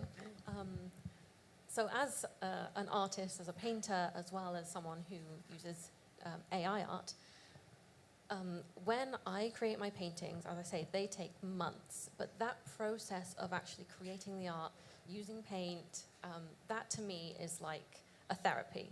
It is so good for the soul, for the mind. That I don't think will be taken away by AI. And as a creator, I will still continue to paint because of that process and because that's something that I love and other artists do love. But from a production standpoint, even when I paint miniatures, which are like centimeters to inches, like they could take months because of the process that goes into it. So having this tool that allows me to create a series of works that can be displayed, it makes my role as an artist more efficient in terms of I get to exhibit my work, whereas I would probably be able to only once every 5 years or something, trying to make a collection of other works. So it does help my creative flow and it helps my creativity, and I don't think I will be stopping painting to do AI art, but I can do them together and separately. For me, I can speak personally just through how the process felt making an AI generated image compared to a painting. For example, my prompt was make me an image that won't make me cry so goddamn much and make it better than the other ones. So that was very much more a humorous angle. Like I was trying to have fun with the AI.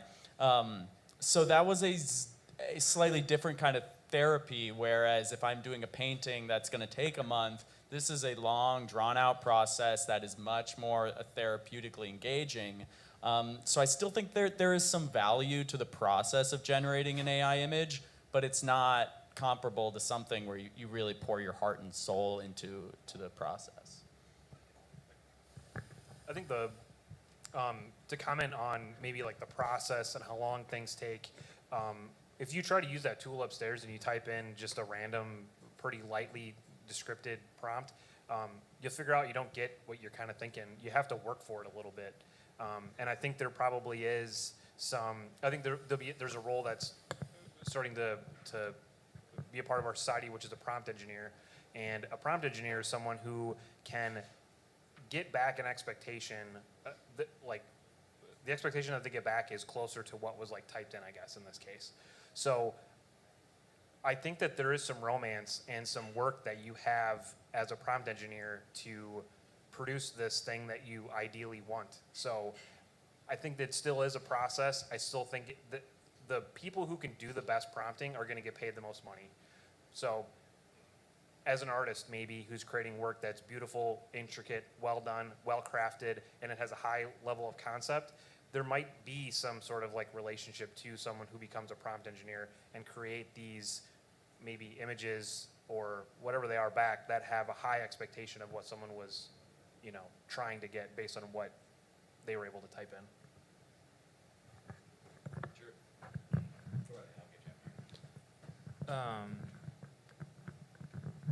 So what you say is correct, and you still need to do a lot of work to get into what you truly want to achieve using the prompt, and prompt engineers do that. And the beauty for me as a computer engineer of that is that you still have to kind of share your story with the machine itself, because more data the machine collects about you, more it will know you, more will learn about you as an individual, and more can give you back what you truly want, even if you don't really know what you truly want. And that's fascinating about the machine itself, because it can get psychology concept, psychiatry concepts as well, art concepts, all your history. You can, if you put in the data, all your history since you were born, it can give you really beautiful, beautiful concepts that you didn't even thought about. So yeah, there is a really big process behind it. I mean, for me, I look at it again like any other tool. It has its benefits and it has its problems. I think in terms of how it affects the creative process, as artists, we love our therapeutic, long form process, you know, in terms of doing our paintings. But at the same token, in the end, it's all about that, you know, little serotonin boost when you put that final stroke on there. That's what we're all striving for, and it makes it a lot easier for us. It makes it a lot quicker. But the problem is, much like any tool that makes a job simpler, the processes that go into what that tool replaces are lost. I mean, you can look at it, I mean, I guess this is, you know, nostalgia for me. Is like, I remember being able to work on my own car. You know, I remember the first car I had was a '65 Mustang convertible. There wasn't a thing on that car I couldn't fix or replace or understand how it worked. And that's not saying that newer cars aren't more efficient, don't run better, but there's not a damn thing I can do with them. And I wouldn't know where to begin. And I think that's where we run into a kind of double-edged sword here with AI generation, is it makes those processes that we would normally go through, spending months sketching and going through images and trying to find the right composition, trying to find the right color matching, it makes it much simpler. It makes us get to that finished product a lot faster. But like any other tool, once we keep using it, those skills that we developed in order to get to what that tool replaces get lost. And if we're ever stuck without that tool, we don't have the ability to function, or at least not as well as we used to. I think it's like if you're running a business and you're talking about art as a business versus like art as a passion, then it's like every business owner knows that there's a part of your business that you're really passionate about, and there's all the other stuff. And I think it's like, you know, an artist that wants to paint, you know, 10 or 12 paintings a year, slow process, they probably don't really have a business in this economy. But if you're like a multidisciplinary visual artist and you can make, you know, like maybe a little sculpture that you get like a bronze edition from, somebody else fabricates it for you, and it informs that like painting that you spent months on, it's like a quicker process, a quicker tool that you can use, or like a, you know, manufacturing type thing. But then, you know, like your collectors have an extra object to look at, they have something else to collect. It's like kind of the same with like an etching edition. You can make a copper plate and then you can make 200 copies of it. It still has quality and like, you know, value in the market, but maybe not as much as like the gigantic painting that you spent forever on. That's just very specific to my practice, but. I would just say, as artists, and commenting to the compulsion of creating art, is that the vast majority of us we work to create art, not the other way around. So we are already at a disadvantage towards the market because it's already done, right? So you either have to sell it for what somebody's willing to pay for it, or hold off, you know, on selling it. And where's that fine line? And as, you know, again, as more stuff is getting generated, that may not completely eliminate the value of what you're doing, but it may reduce it. And again, that's what automation has seemed to do to labor over time. So just if you were to plot it on a graph, I think the numbers would show what's going on. Just one quick anecdote. My first year in film school, we were still shooting on film, and we had to splice it by hand with a razor. I do not miss that at all. But I'm sure someone does, right? I'm sure it was really therapeutic and probably for, like someone just really liked that. So I just thought that's what I kept thinking about, even though it's kind of like counterintuitive against my hatred for AI for the most part. I would never ever want to splice film again compared to just doing it digitally, right? Or shooting on film. That's the whole transfer from film to digital happened like while I was in school, and a lot of parallels to this kind of stuff. I remember one more quick anecdote. I remember on my first big film set, my practicum film, there was a hair in the gate, and what that means is there was an emulsion buildup caused by a hair. They say check the gate right after you're done with a take, right? And if there's emulsion buildup, it's red flag. You may have completely ruined that take. And we were doing a Zolly, which if you know Jaws, it's the shot where he's on the beach and it feels like the perspective shifting. Jaws fans? Okay. So we were doing that on Super 16, which was crazy, but the instructors were like, yeah, you gotta do that, So anywho, it took us a lot of takes, and the one take that we got, there ended up being hair and emulsion buildup in the gate. So with a lot of words, I don't miss film either, So, but there's a lot of people that use that as a marketing thing now too. Like we shot on film, shot on IMAX, Christopher Nolan's big on that. So I don't know, just little anecdotes that are kind of relevant here. I'd probably add to that too, from my perspective, being like a front-end web developer. I think I share some of the same feelings that you have, being a painter. I code. I use HTML, CSS, and JavaScript, a keyboard and a mouse and a screen. And I think there is some accomplishment that I get and some romance about the way I go about doing that and the process that I do take to build these things. Over time, since 2015, we'll hit our 100th website, and the technology that we use and the technology stack, the theory, the practice, all the things that we put in place to make sure that all those websites on the backside have a similar look and feel so we can get into them, make modifications, all that. And these were all hand designed and hand coded by us. I think there's a lot of similar feelings to that, even though it is a digital format. I think I probably share in that very much with you. Yeah. And I think that people that are maybe more foreign to it, it's like coding is insane. It's like this crazy thing that it's impossible to understand. I don't think that it really is, but that's obviously from someone who's doing it. But I think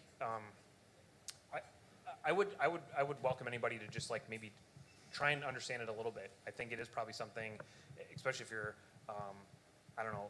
I think I said this to Tom in our meeting. I said, even if you're not super into it, understanding it a little bit helps you kind of peer the curtain back and see what's going on back there, at least to just have some general understanding. Not that you have to know the deepest part of it, but I think it will be, I don't think it's as hard or as complicated as it maybe seems, just by looking at it, so. Can I ask who asked the question, can I ask you, so R.G. Collingwood, philosopher of art, believes that the artist doesn't know what they feel until after they are looking at the finished piece. That you really don't even know. That the main audience for every piece of art is in fact, and he's not talking about commercial art, right? So there's art and there's art, right? And again, there's value and there's value.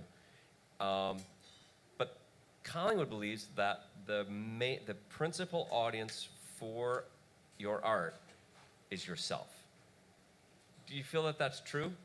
And if so, then AI is going to be, there's going to be a hurdle for you, isn't there? I mean, and this is maybe part of the anxiety that art makers might feel, that every technology that comes between, or you might be surprised by what artificial intelligence, and this is actually related to a comment earlier that your own psychology might surprise you somehow, or something like that. So, would you agree with Collingwood that you make art, capital A art, whatever you want to say, for yourself?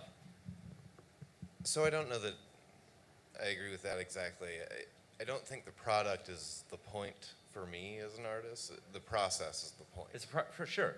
And- So let's include the process then. Sure. So do you understand yourself better? Yes, absolutely. And this might be what art makers are worried about. That That's as the what- process changes. That's what prompted my question. Yeah, I wondered. I wondered. True philosopher answering a question with a question. Well, I wouldn't go true philosopher all the way to true philosopher, but. Ready for the next question? Hello. I think we've talked quite a bit about sort of these potential impacts and outlooks for how artificial intelligence affects artists as producers and creators, and I'm not loud enough, sorry. But I'm curious to kind of at least briefly talk about it from the other side with potential impacts on people who consume art or purchase art, because sometimes that can be kind of inaccessible for people that maybe want to hang art in their homes. And we have talked about how AI could bring down some cost and maybe open a door that way, but at the same time, that could end up rising prices for pieces made by hand, and you might not have the ability to purchase something even if you prefer it for its sort of handmade qualities. So I was just curious to hear your all's thoughts on how this affects the accessibility of art in either of those aspects, and just what this might mean for people who aren't in the creative process but are on sort of the consuming side, what this might mean for them.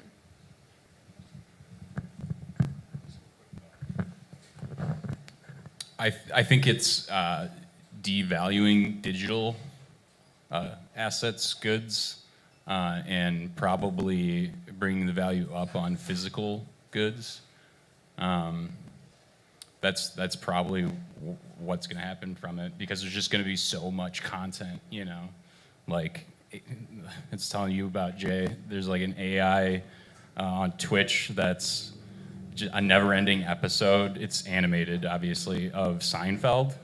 Yeah, it's just going forever. Yeah, it's what a nightmare. Yeah, I think there's just going to be so much digital content that it's just going to, you know, inevitably kind of compete for everybody's attention spans, and then, you know, physical goods like paintings and stuff like that might, like actual paintings, records. You know, I mean, records have increased in value since you know, the digital platforms like Spotify and YouTube Music and Apple Music. You know, I gotta pay $40 for a record now. Like, I'll do it because I'm a crazy collector, but damn, $40, you know? So that's my quick thought. I tend to agree with him. Of course, it's gonna change. We've seen this into history many times, like since Industrial Revolution, when automation started. Like, there are drop in prices and other that skyrockets.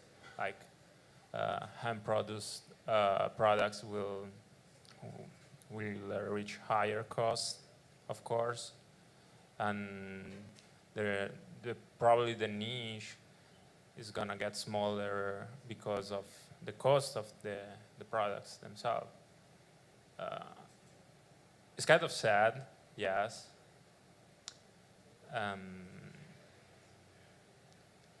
I will say though that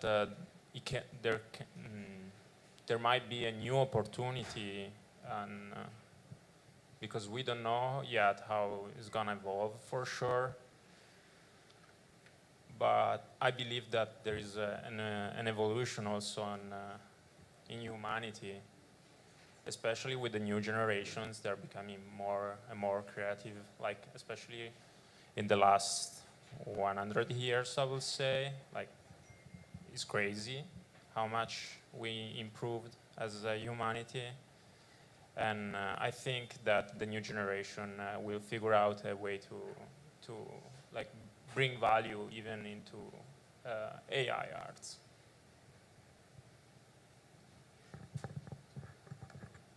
Yeah, I had a similar kind of experience while hanging the show upstairs. Because as I was looking around, I was like, I might hang a few of these in my house.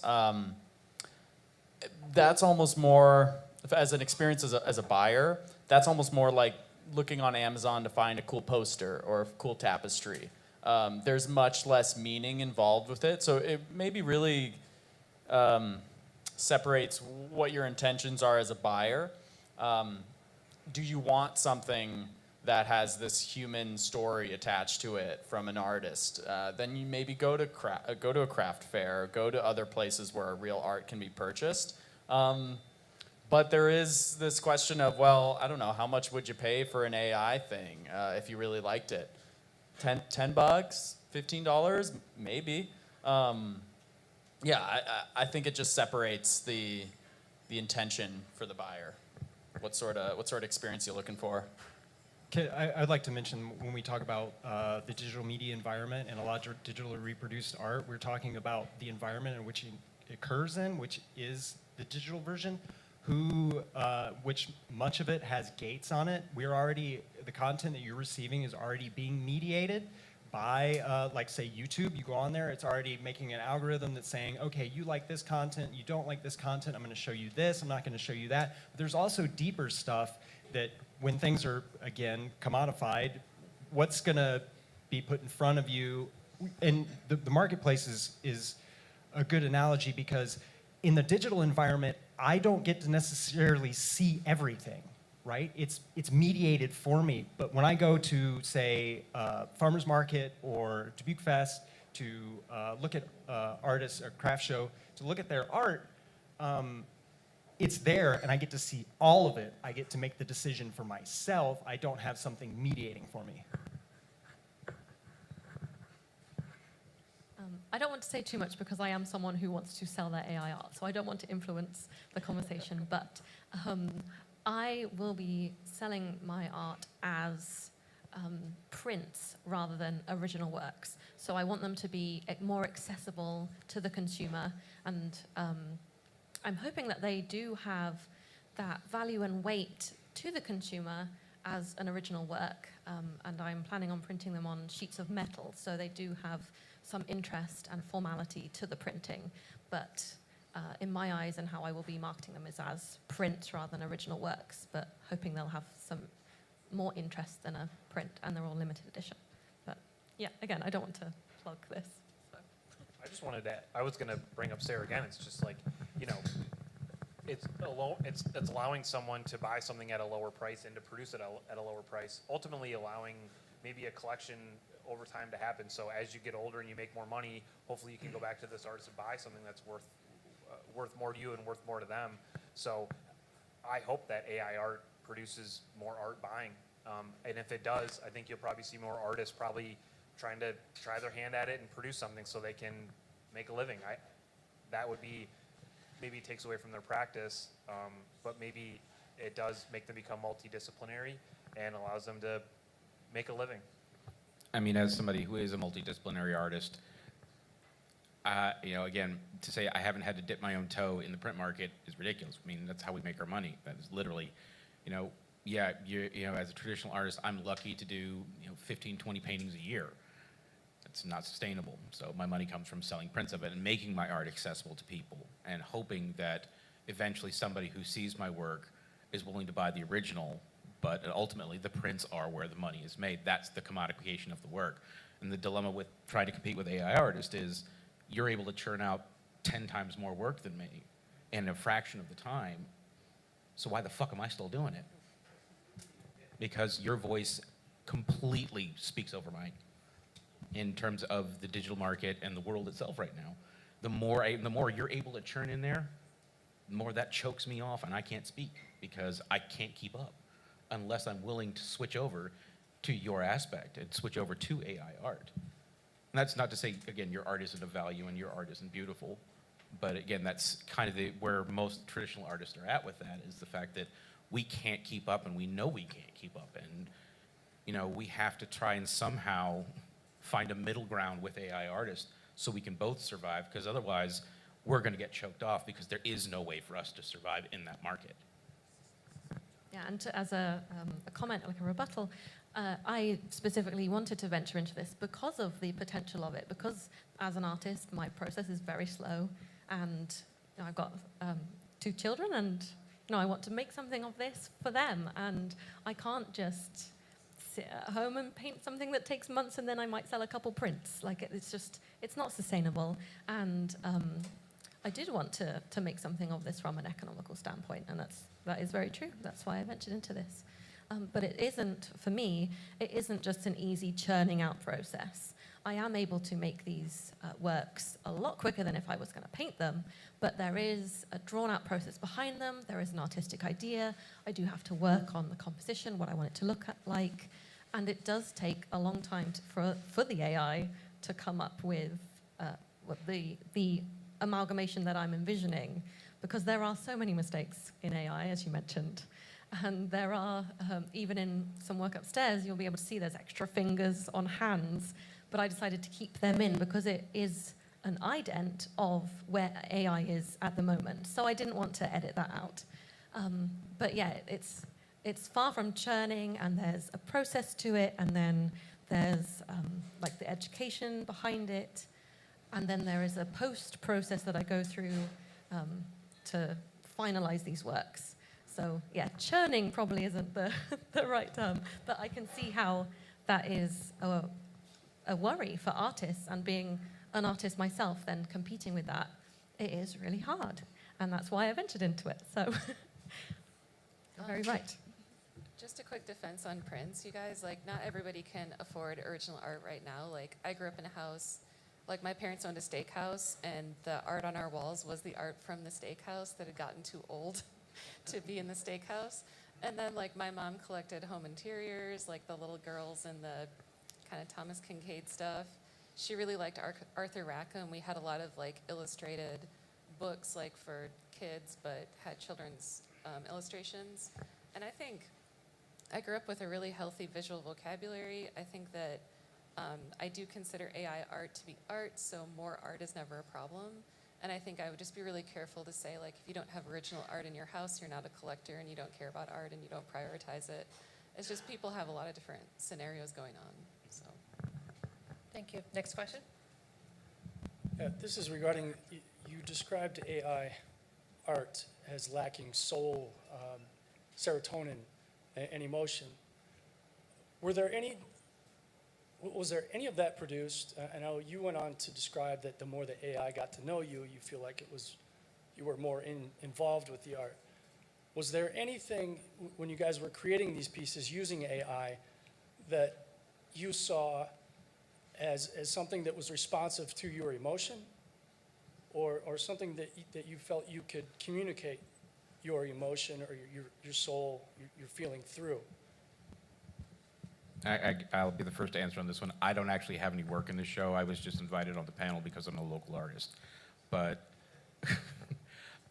for me, and for what you're describing, it actually reminds me a lot of what happened during the modernist art movement, where the kind of concept behind it was to celebrate to remove the soul of the artist, to remove the hand of the artist, celebrate the materials, celebrate the space. But even in that, you couldn't do it. It was not possible. And I think we will get to a point where AI may be as responsive and have a bit of a soul. But again, for right now, I don't think, we're definitely not there. But at the same token, going back to your analogy with the value of 2 guitars, one mass-produced, one made by hand. What if you can't tell the difference? I've seen guitars that were masterfully crafted by hand to a point that they look like they're made by machine. So where does the value lie? In the actual material itself, or in the story that you were told that this was made by hand? It's the story. Exactly. And I think that's going to be the one problem we're going to have with AI art, is eventually the stories aren't going to be there. The ideas are going to be there and the soul's going to be there, but the stories are going to be what's missing. So those of you, David and Jay and Sarah, you both, all three have art upstairs, right? I had two. I have okay. a quick tangent of this. So I wrote the story after I created the art. So like the words in my video were written after I created I just have a general interest in shopping malls and stuff, and I wanted to do something weird and evil with an escalator. I just wanted to do that. I don't know why I did that. Anywho, so when I generated the image and I got this like kind of loop down in like a time frame, then, and my wife can vouch for it, I don't know where she's at, I was sitting on the couch and just writing the dialogue that night. So I reverse engineered the story. So to answer your question, that was when I didn't really care about this like cool video loop that I made. Like it was good, but it didn't have the soul until I wrote the dialogue, and that felt good. Building and spray painting the CTR and figuring out what it was going to be on, and trying to figure out a way to have some human interaction with like the headphones, which mixed success. It wasn't even working for 2 hours yesterday. That felt good, and I found like soul in that. So yeah, it was finding the story afterwards, at least for the video guy over here. Yeah, I can say for my process, compare like two installations. One was a portrait show I had here a couple months ago where I did, I painted large portraits of oil paintings of local families in Dubuque.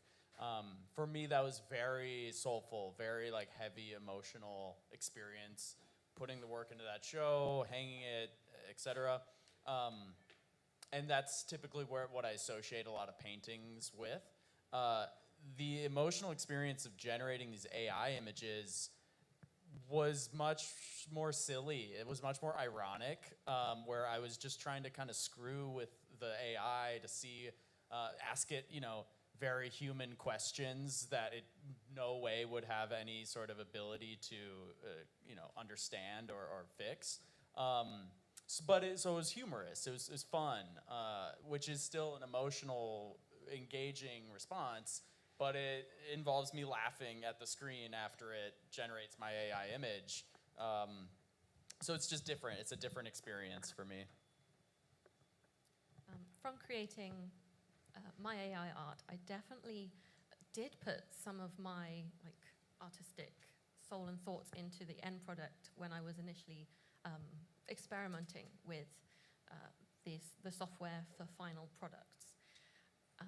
Without going too much into artist biography, then I wanted to search for an image that I could paint linked with like a woman drowning in her own sorrow, something very deep and tearful and meaningful, and having that emotional response to it. And the first time that I tried it, then it didn't work, and you just kept finalizing these prompts.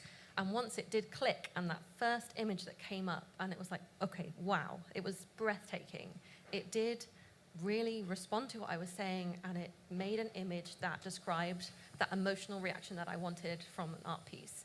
And it was at that point that I was like, if I painted this, I wouldn't add anything to this, because I feel like this already is telling the story that I want it to tell. And I think, as we mentioned before, it's telling that story, and there was nothing more I could add to it, even if I did paint it exactly stroke for stroke. So, and I did get that rush of serotonin, as we mentioned, when you do finish an artwork. It was like, yes, that is complete. That is what I was looking for.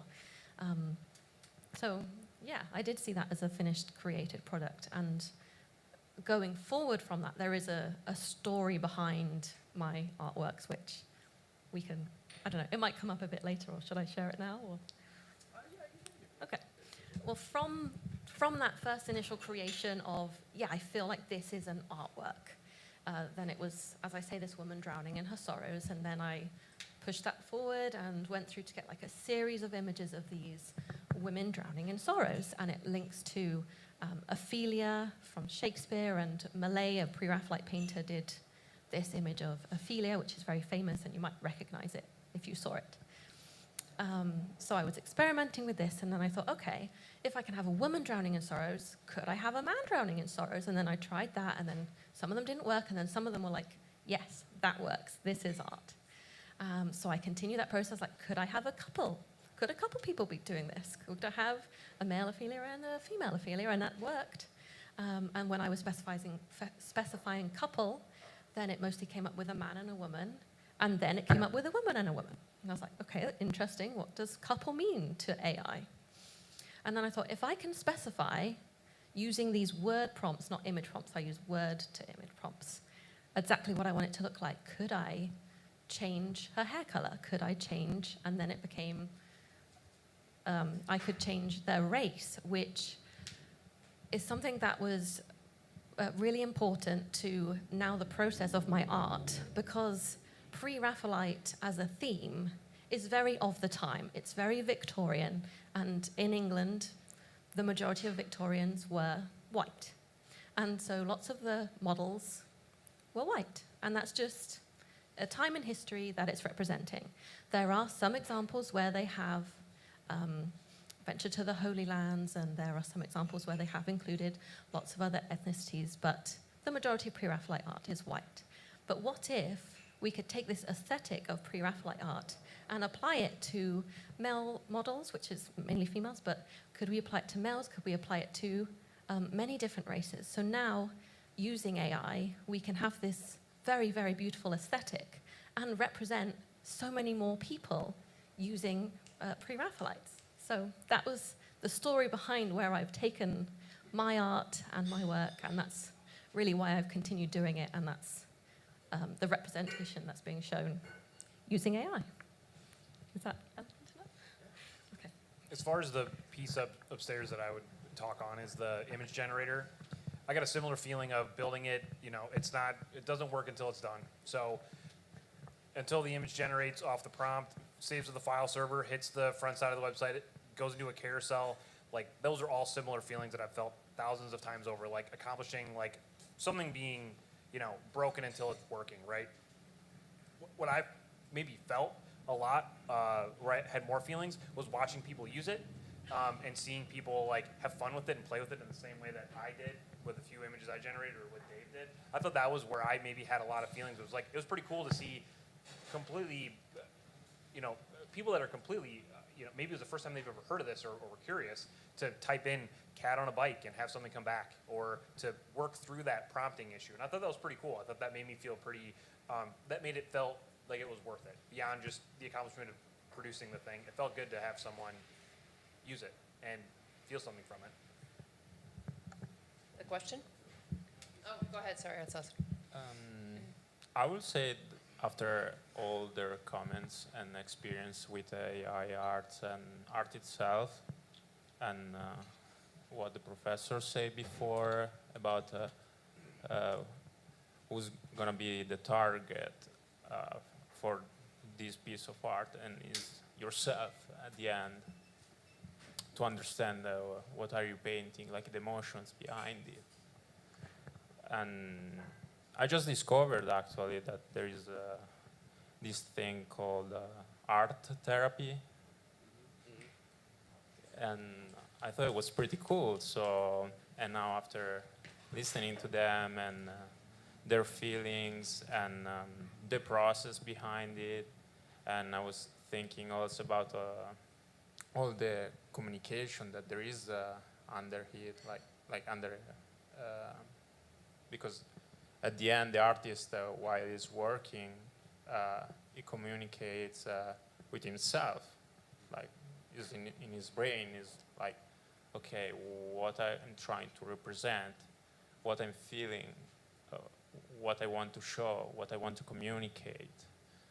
And I've seen also that through the comments, like with the AI process is kind of inverted. So like Dave, you were like looking for something silly, and then you obtained the final result, and then you felt something. So I wonder how that instrument that is AI as a tool can be implemented in art therapy. It might be super useful in the future for somebody that is not an artist at all or doesn't know how to approach art, like me.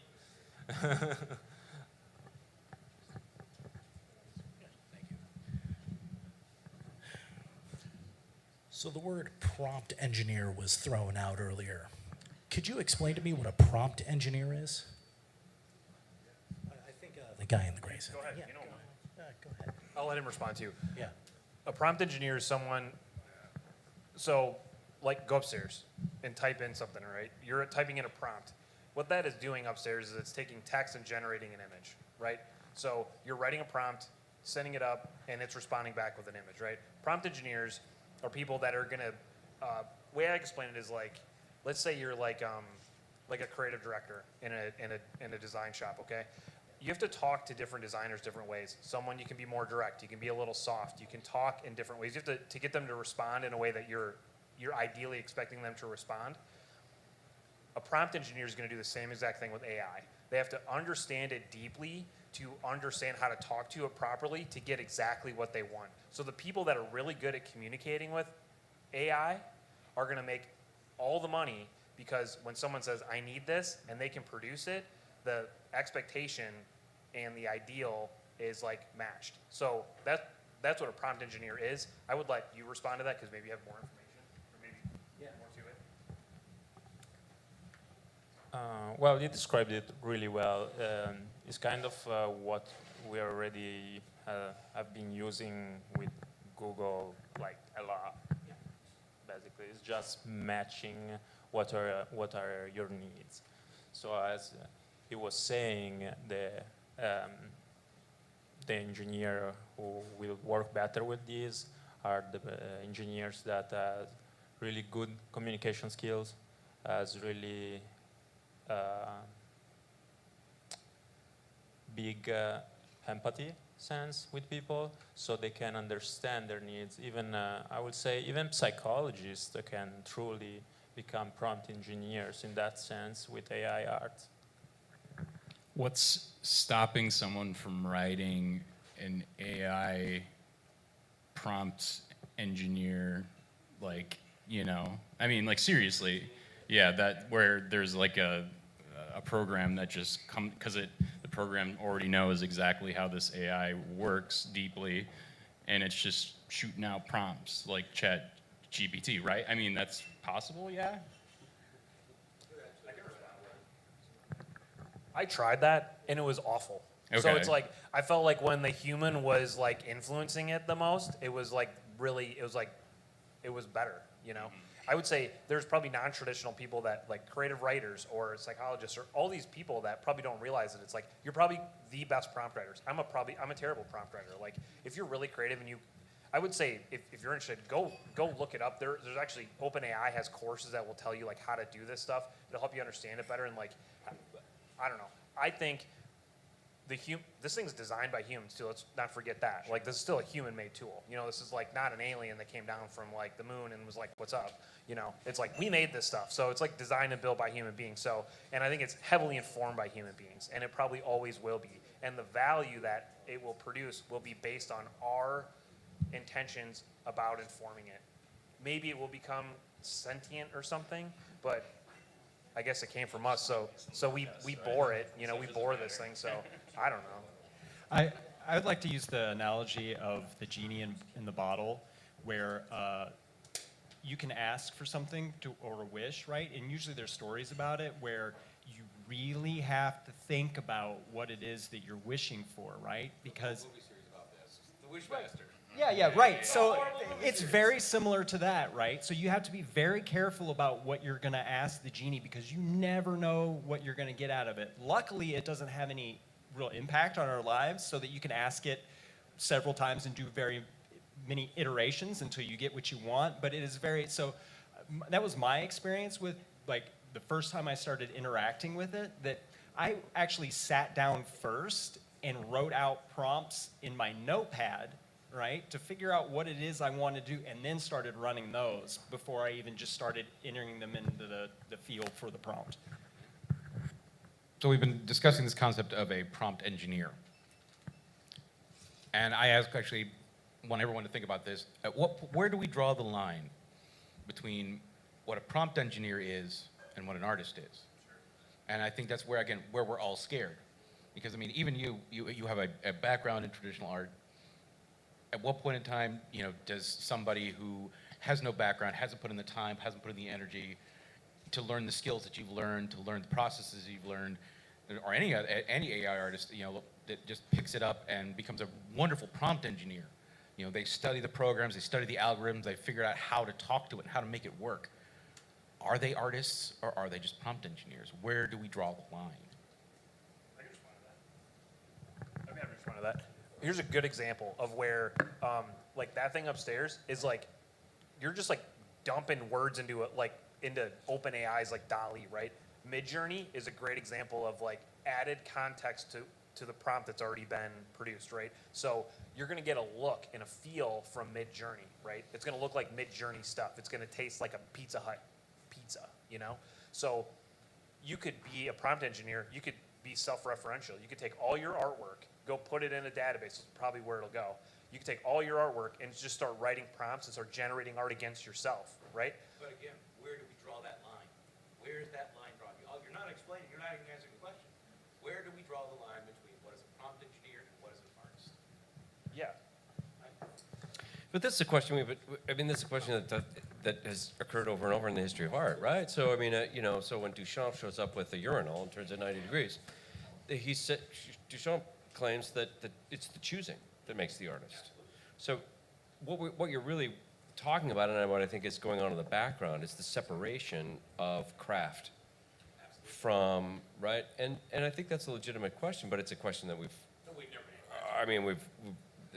the whole history of art is about. What's the difference between an artist and an artisan? That's what we come down to. Is it the utilitarian Right. aspect or the non-utilitarian aspect of it? And that's something where, again, this is just... John, will you use the microphone if you're going to? Yeah, I mean, loud enough for once in my life. I mean, it's amazing. Oh, you've had plenty of time. Usually I'm loud as fuck. But I mean, I think the question of separating craft and fine art, I mean, I think that ship has sailed as well. Oh, I mean, well, that ship's been sailed for years. I mean, perfect example when we look at, UI artists or industrial designers. Sure. Are, the can opener I pick up at the store that took 18 people 16 months to design perfectly color-wise and to fit my hand, is that any less art than, looking at a piece of Bernini's? Right. It's not. It's just in how we value it, and that's kind of where we're at right now. We're at that crossroads with this new technology. Right. I think we're asking really about what makes the artist. Exactly. Right? What I mean, makes and us special? Is there something essential about craft? It's really relevant in filmmaking, right? Because like some of my movies that have cost me like 2 years of my life, right, have been seen by less people than like a 15-second TikTok, So are they filmmakers? Same kind of questions are going on with the AI and stuff, I mean, because, phone cameras and digital cameras democratize filmmaking. Everybody can do it, right? And everybody can get an audience on YouTube or TikTok or Twitch or whatever. But there's still people like me who are, I guess, dumbasses putting thousands of dollars of money, thousands of hours, into creating films because we're passionate about it. And then I also use those skills to make money too, because, corporate videos and commercials sell too. But I think they're filmmakers, the TikTokers and stuff. Some of that stuff's really funny. I don't know. They're just different filmmakers. I like to make horror movies, and they like to do dancing and stuff. I don't know. It's fine. To circle back to the original question, like, what is a prompt engineer, and then John's point of, where's the line drawn? I mean, my perspective is the line isn't worth thinking about. Just make more stuff. I don't find it important or necessary in my own head to decide whether or not something is made by an artist or a prompt engineer, or do I like it or not? That's really the question. Am I having an emotional experience with this thing, or do I not care about it? So I've never been concerned about that question. Much more concerned about what the content of what they're talking about is, or you know, what's being communicated by this piece of work that's made by a prompt engineer or by an artist. It's irrelevant what the person's considered to me. I think we have time for one more question after Andonia's response. Okay. Okay. Oh, we can go right to the question. No, go ahead. Antonio.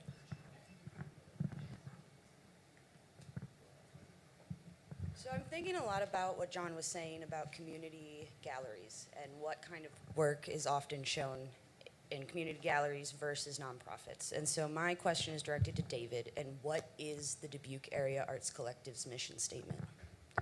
The mission statement for the Dubuque Area Arts Collective, as it stands right now, is that we are a tool for local artists. We're looking to provide opportunities for growth and development of local artists, and then, you know, of all creative media. So we're looking to provide opportunities for growth and development for artists of all creative media.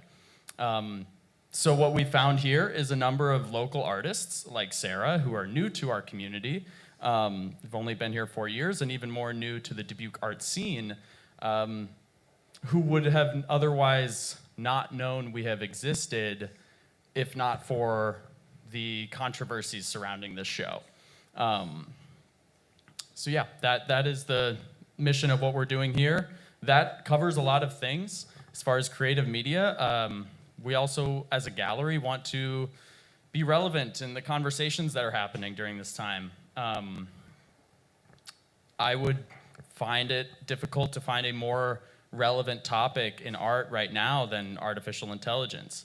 And that's just the reality of the situation. So that is what, that's what motivated us to put this show together. And I think we found new people. We had not shown work with Tim before. Tim hadn't even done an installation. Sarah had not known about us. Latrell Vance, a graphic designer for Gigantic, had not participated in our organization or shown work with us. Now they have. Now they've engaged with us. He's never, right? This was his first time doing a group show. We curate these 2 floors of gallery spaces every month, so we have room to explore a lot of different ideas. Like I said, this topic in particular is one that is hotly debated, and has put us in a risky position as far as being challenged by other members of the community.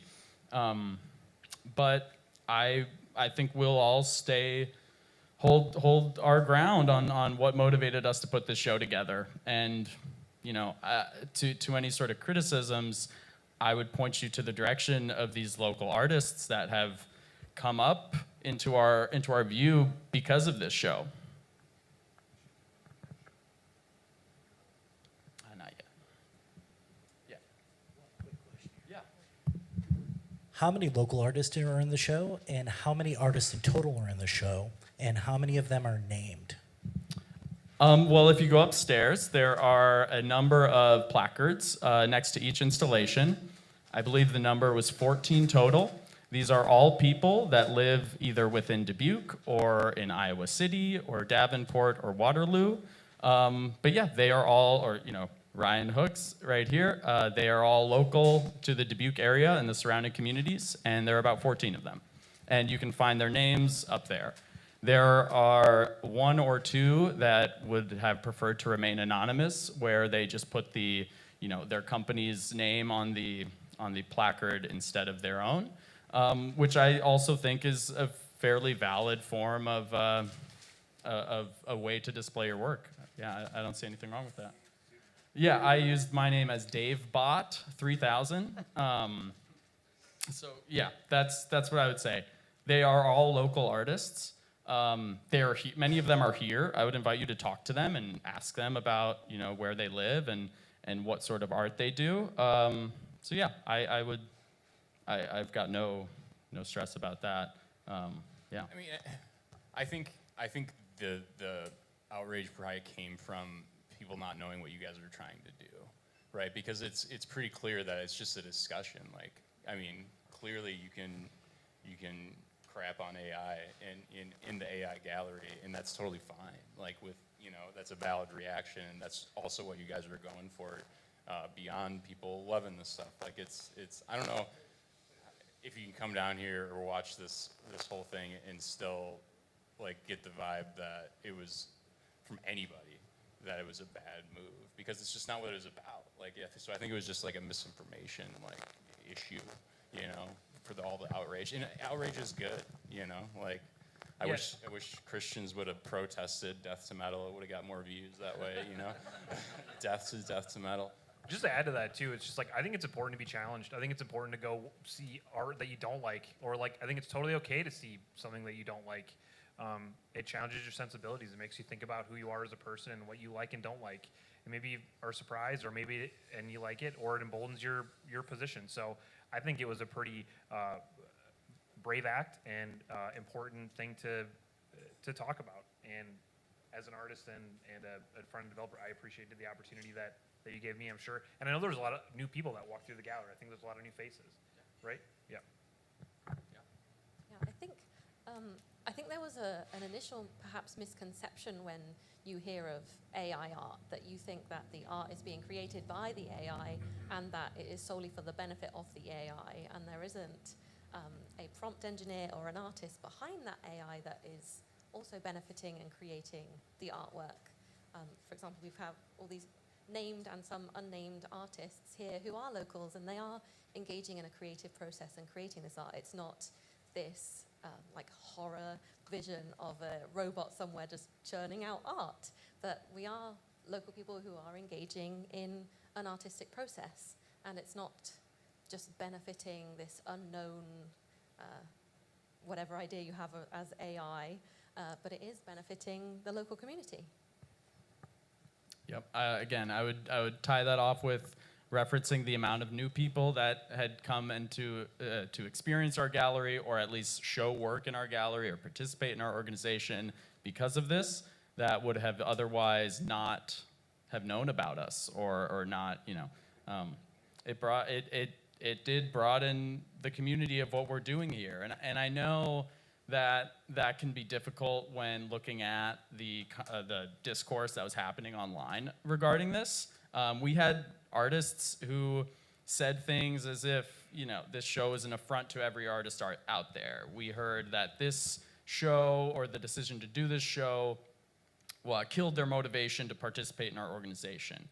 And that's not great to hear. I do think about that, and do think about the impact that we've had on that. But on the flip side, it was our most engaging social media post, and artists that had participated in the show found us through that controversial social media post. Through discussions amongst the board and people boots on the ground of people who run this gallery, we talked about this. We talked about it amongst ourselves.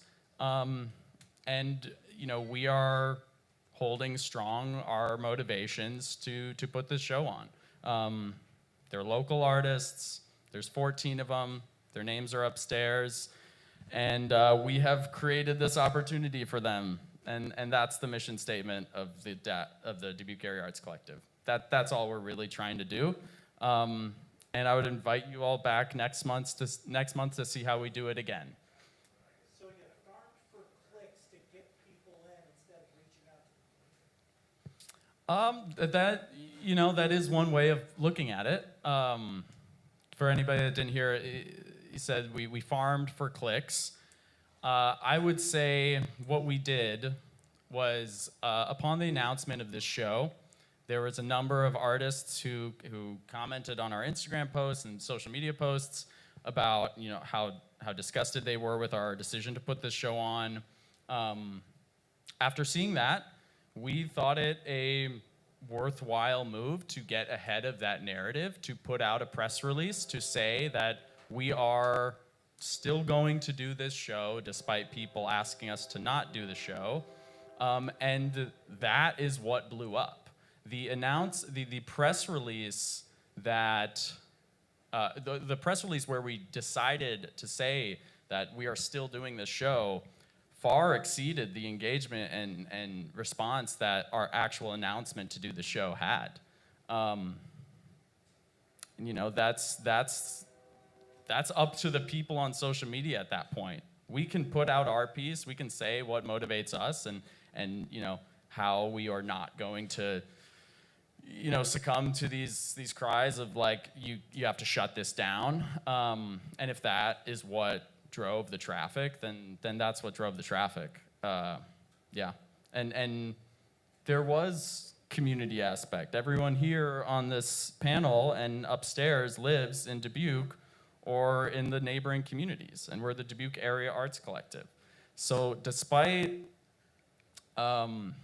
any thoughts of this being, you know, poorly done or somehow not a community-involved process, I would disagree with that.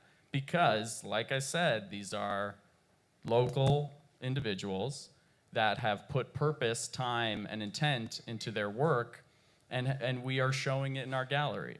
And that's really it. If you disagree with the marketing techniques or our approach to put this show on in the first place, I'm sorry. But I still feel strongly about our decision to put this show on, and that's just it.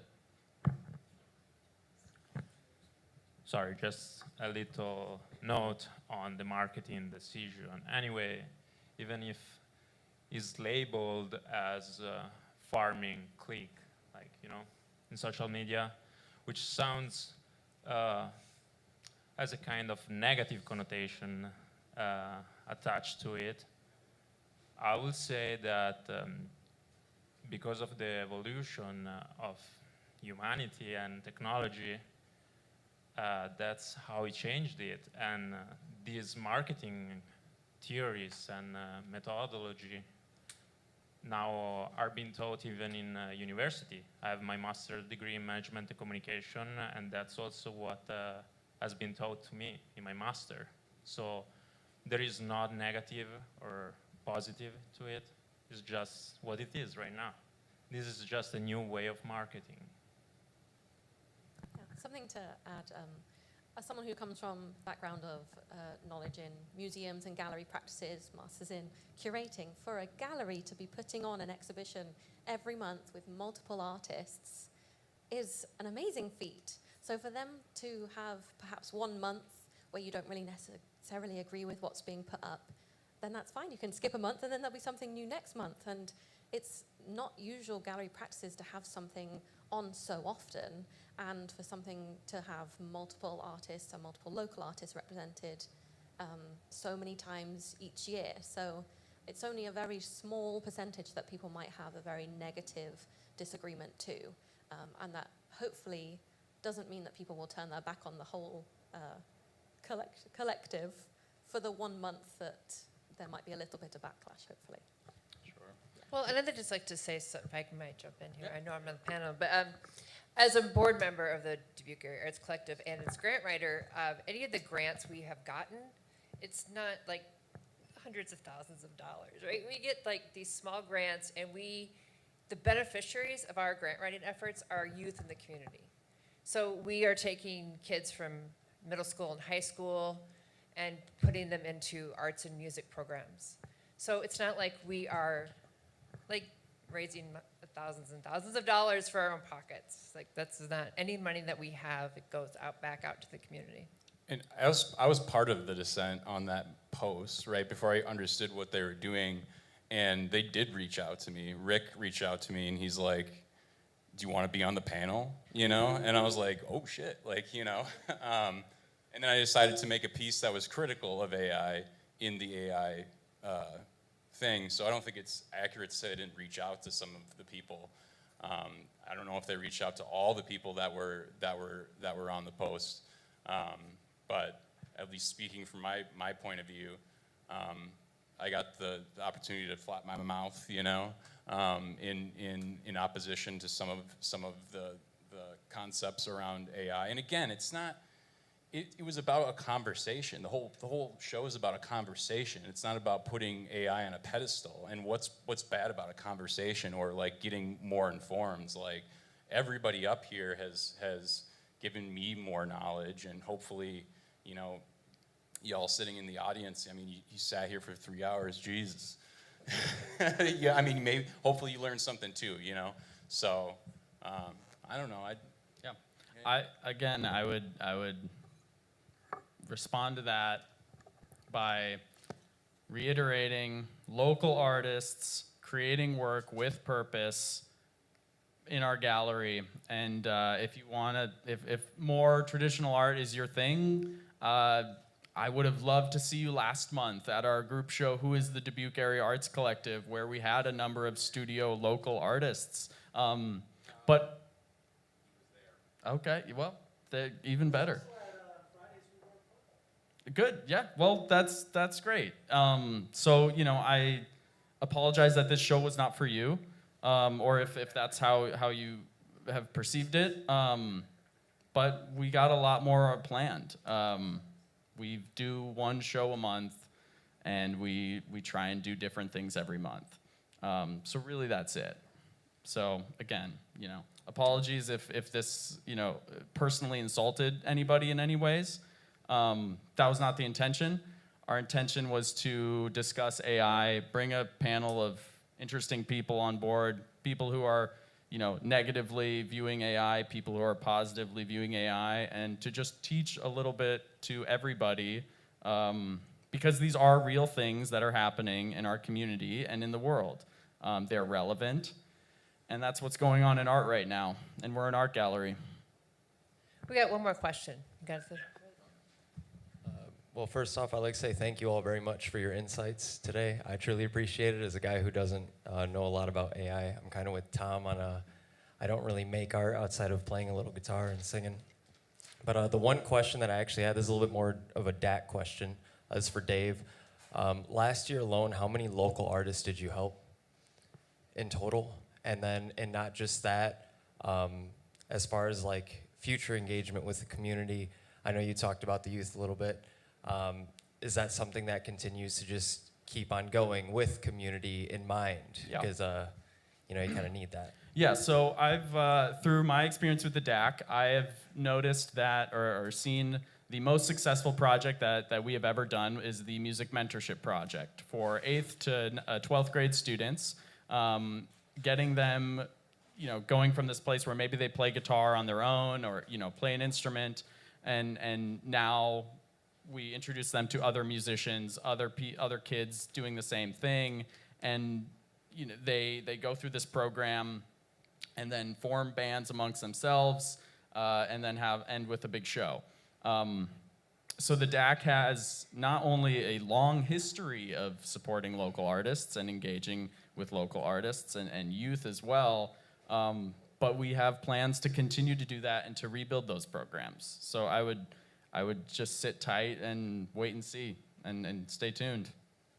We're kind of waiting on funding, not gonna lie. Right. Thank you, everyone. Thank you, everybody in the panel, for coming. Thank you in the audience for coming.